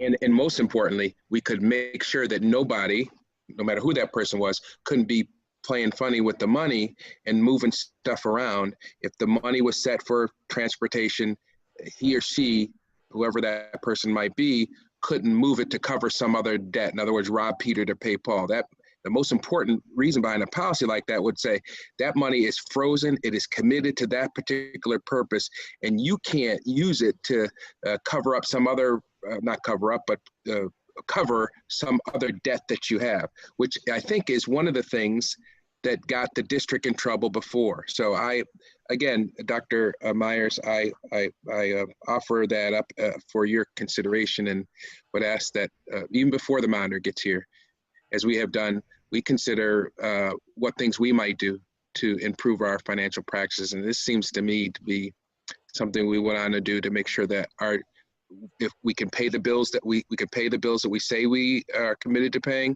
And if there's any excess, we can use that money later on for that purpose. And more importantly, that money is earmarked so that nobody can use it to cover what we would say in layperson's terms, rob Peter to pay Paul, which I think is what happened to us. I just So, wanted Commissioner Elliott and then Commissioner Adams, I see your hand up, so I don't know if somebody made me a co-host during the meeting, but I see your hand up next. And then I just have some follow clarifying questions. I just have a clarifying question. Again, back on, under what circumstances will the money be unencumbered? That's to you, Mr. Franklin. Under what circumstance would we Unencumber. unencumber? Yes. That actually happens, maybe not as frequently as you might think, but it's not rare. Commissioner, when a contract is executed for $50,000 for the whole school year to provide some service, but midway through the year, for whatever reason, the parties agree to terminate the contract early. So you're not really going to spend all $50,000.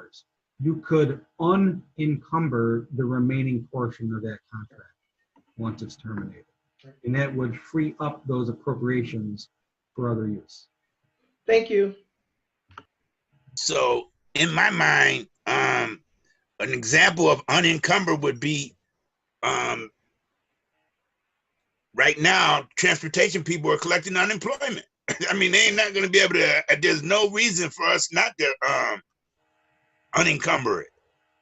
Another thing I would like to bring up in reference to that is that if we count this as a savings this year, it'll be less income coming in next year.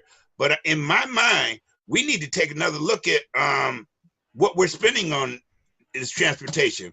I've been, during the protests, I was out there in front of East, and I'm telling you, I seen at least about 5 or 6 buses that only had 8 or 9 students on it.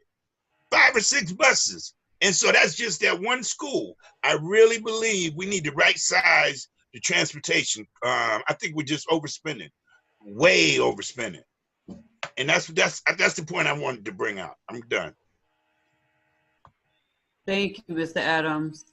And I've heard, so a couple of clarifying questions. I do want to thank Commissioner Elliott because she actually, I think, asked some of the clarifying questions. But I guess another portion to that question is that something that has to be done through actual policy, or is it the fact that if we have a contract and we end that contract, then we go to legal and then figure out through a board resolution? So I guess my question is it policy driven or is it resolution situation driven? That's one. 2, I do want to comment about the bus stuff, Mr. Adams, because some kids have in their IEP that they're not allowed to be on buses with multiple kids. And so some of that is driven by that. And I know that there's a big community perception when they see like a big bus, sometimes the small buses are not available, and there's 8 kids on there, that could be driven by their IEP. So I just want to throw that out there. But certainly that does not mean we should not look at the cost of our transportation and how we're utilizing it or not utilizing it to the best of our ability so that we don't have these upfront costs every year and then have to wait for reimbursement.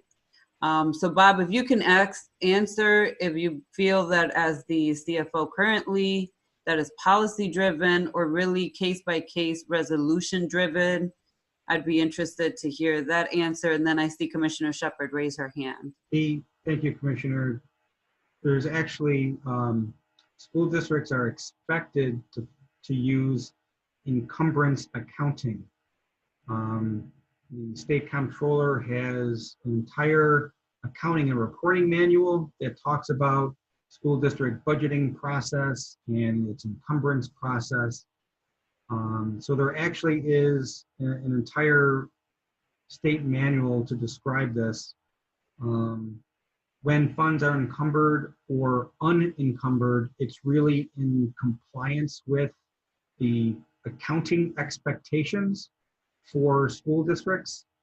When the board authorizes a contract, the value of that contract should be encumbered upon its execution. I'm not a lawyer, so I don't want to stray too far outside my lane. I will say that board resolutions are really authorizations as opposed to directives. So when you authorize us to execute a contract, the management can choose to contract for less than what the dollar amount you authorize. And if we do that, or if the contract were to terminate early, by process, the funds would become unencumbered. But again, I don't want to stray too far into the law department's wheelhouse on that one. Okay, thank you. Commissioner Shepherd? I'm just gonna address two things that I heard, but it wasn't why I had raised my hand in the first place. But the bus issue, the way I describe it is kind of like a game of like the cat catching up to the mouse, because the transportation department accrues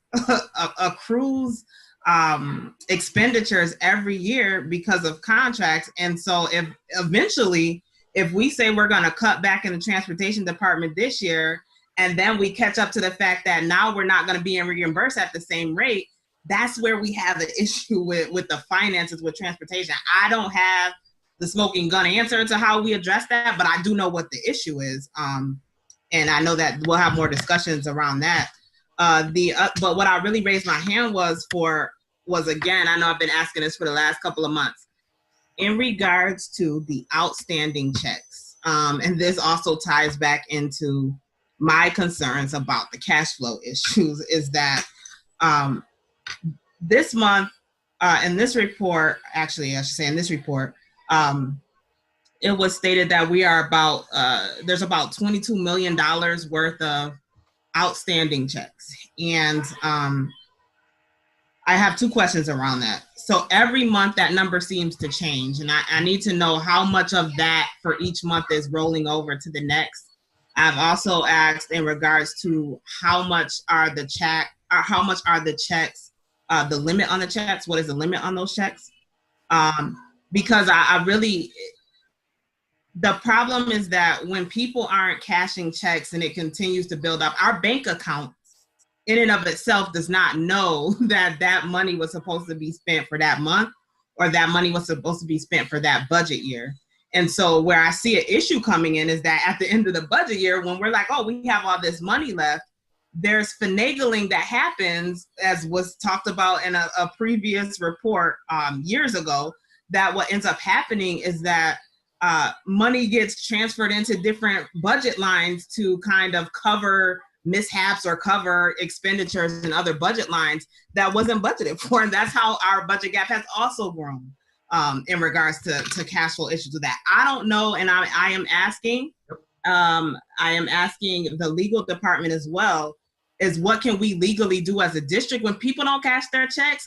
So, the money. Good question. Am I saying too much publicly? Maybe I need to bring this back behind the scenes, but I'm sorry, go ahead, Bob. All good questions. I know you've raised them before. So let me try and break it out in a couple different areas. Regarding the dollar amount of outstanding checks that I present to you today and any other month, that will change quite a bit from month to month. We do have not a lot of seasonality in our budget, but there is significant variance month to month of the value of cash disbursements we write. I'm just looking at our cash flow projection report in this packet. In the month of April, about $78 million of cash disbursements. Last month, only $56 million. The month before that, almost $92 million. So you see large variation from month to month in the dollar value of cash disbursements. So you will see quite a fluctuation of the value of outstanding checks at the end of any given month. I believe our checks stale date after 6 months, but I'm going to verify that for you. We do have a process by which we attempt to locate the person who we made the check payable to and find out why they haven't cashed the check. We do try and get them to cash it. After a year, I believe it's 1 year, the general fund gets the benefit of having that money back. We do have to keep track of it, because you could come back to us 3 years from now, in fact, up to 6 years from now, and ask for your money. So we got to be able to find that record and pay you.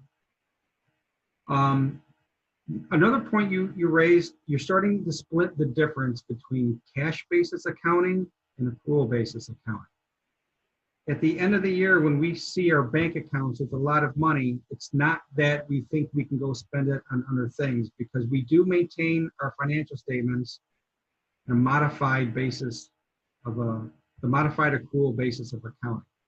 So we do have the ability in the accounting system to know when, in what fiscal year, an expense actually pertains to. So when we write a check on June 25th, but it's not cashed until September 25th, that expense remains in the month of June. It doesn't cross the fiscal year. So that should alleviate that concern. If that check remains outstanding for a full year, I said the general fund can get its money back. So that shows up basically in our financial statements.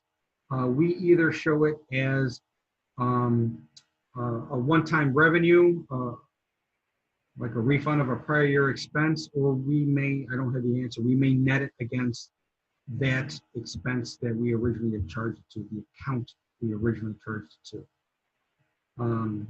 But those are relatively minor and relatively, I'll call it immaterial from a financial perspective.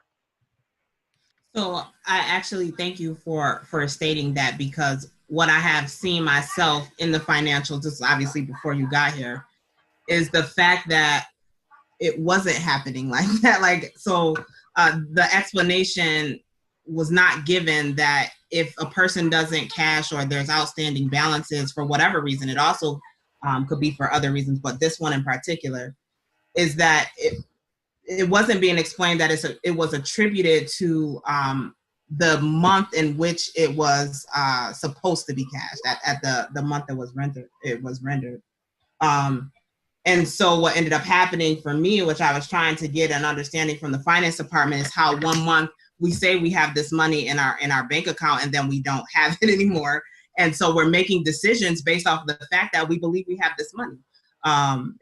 And that, so I appreciate that. And I know you're saying it minor, I know you're not really saying it against me, but I think that's pretty major, because what was happening is that the amounts were so big and people had no explanations. And it was frankly just people not understanding what they were doing in the finance department in regards to management, I'll say that, and no dig to really anybody, but the management of the department.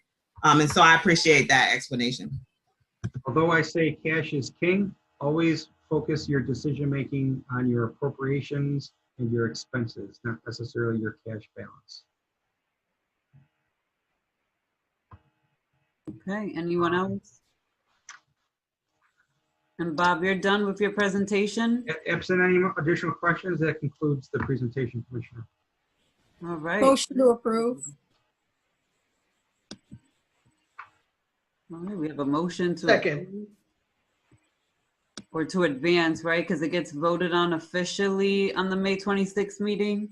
So all those in favor to move it to May 26th for the official vote? Aye. Aye. Right, the ayes have it. There is the elementary activity accounts quarterly financial report that was also submitted to everyone via email. Does anybody have any questions on that report at this time? And Carrie Couples is online to speak about it and represent it if need be. She's online as well. Okay. Any hands up? No questions. But so Carrie, thank you for coming out. It looks like there are no questions on this report. If any questions come up between now and May 26th when we vote on this, please submit them to the board question log. Okay, Thank you, Carrie. you're welcome. And if that is all, I am concluding the finance meeting. We have an extensive, long executive session tonight. Can you motion to forward the elementary activity funds? Yes, can I get a motion to forward it to the May 26th? So moved. Seconded.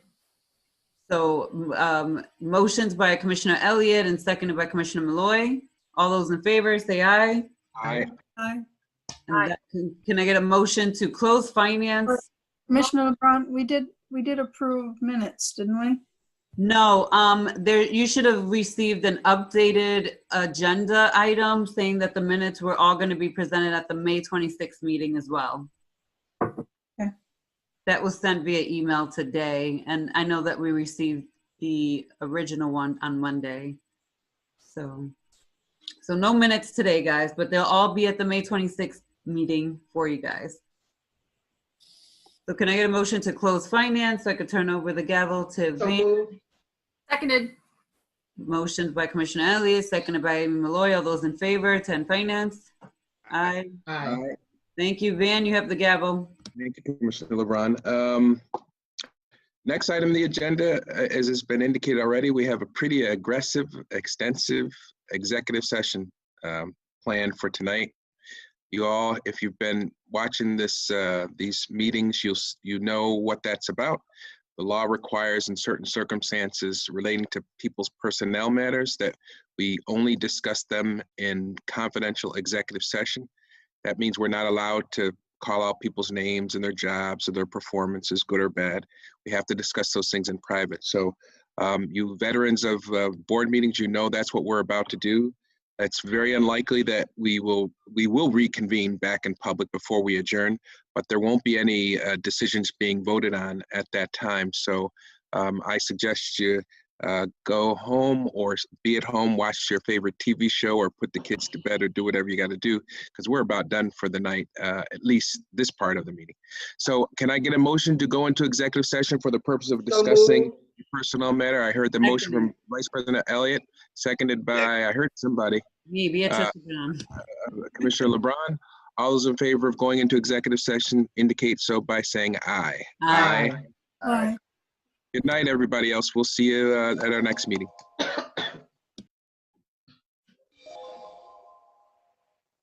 Y'all, I'm back full time at work.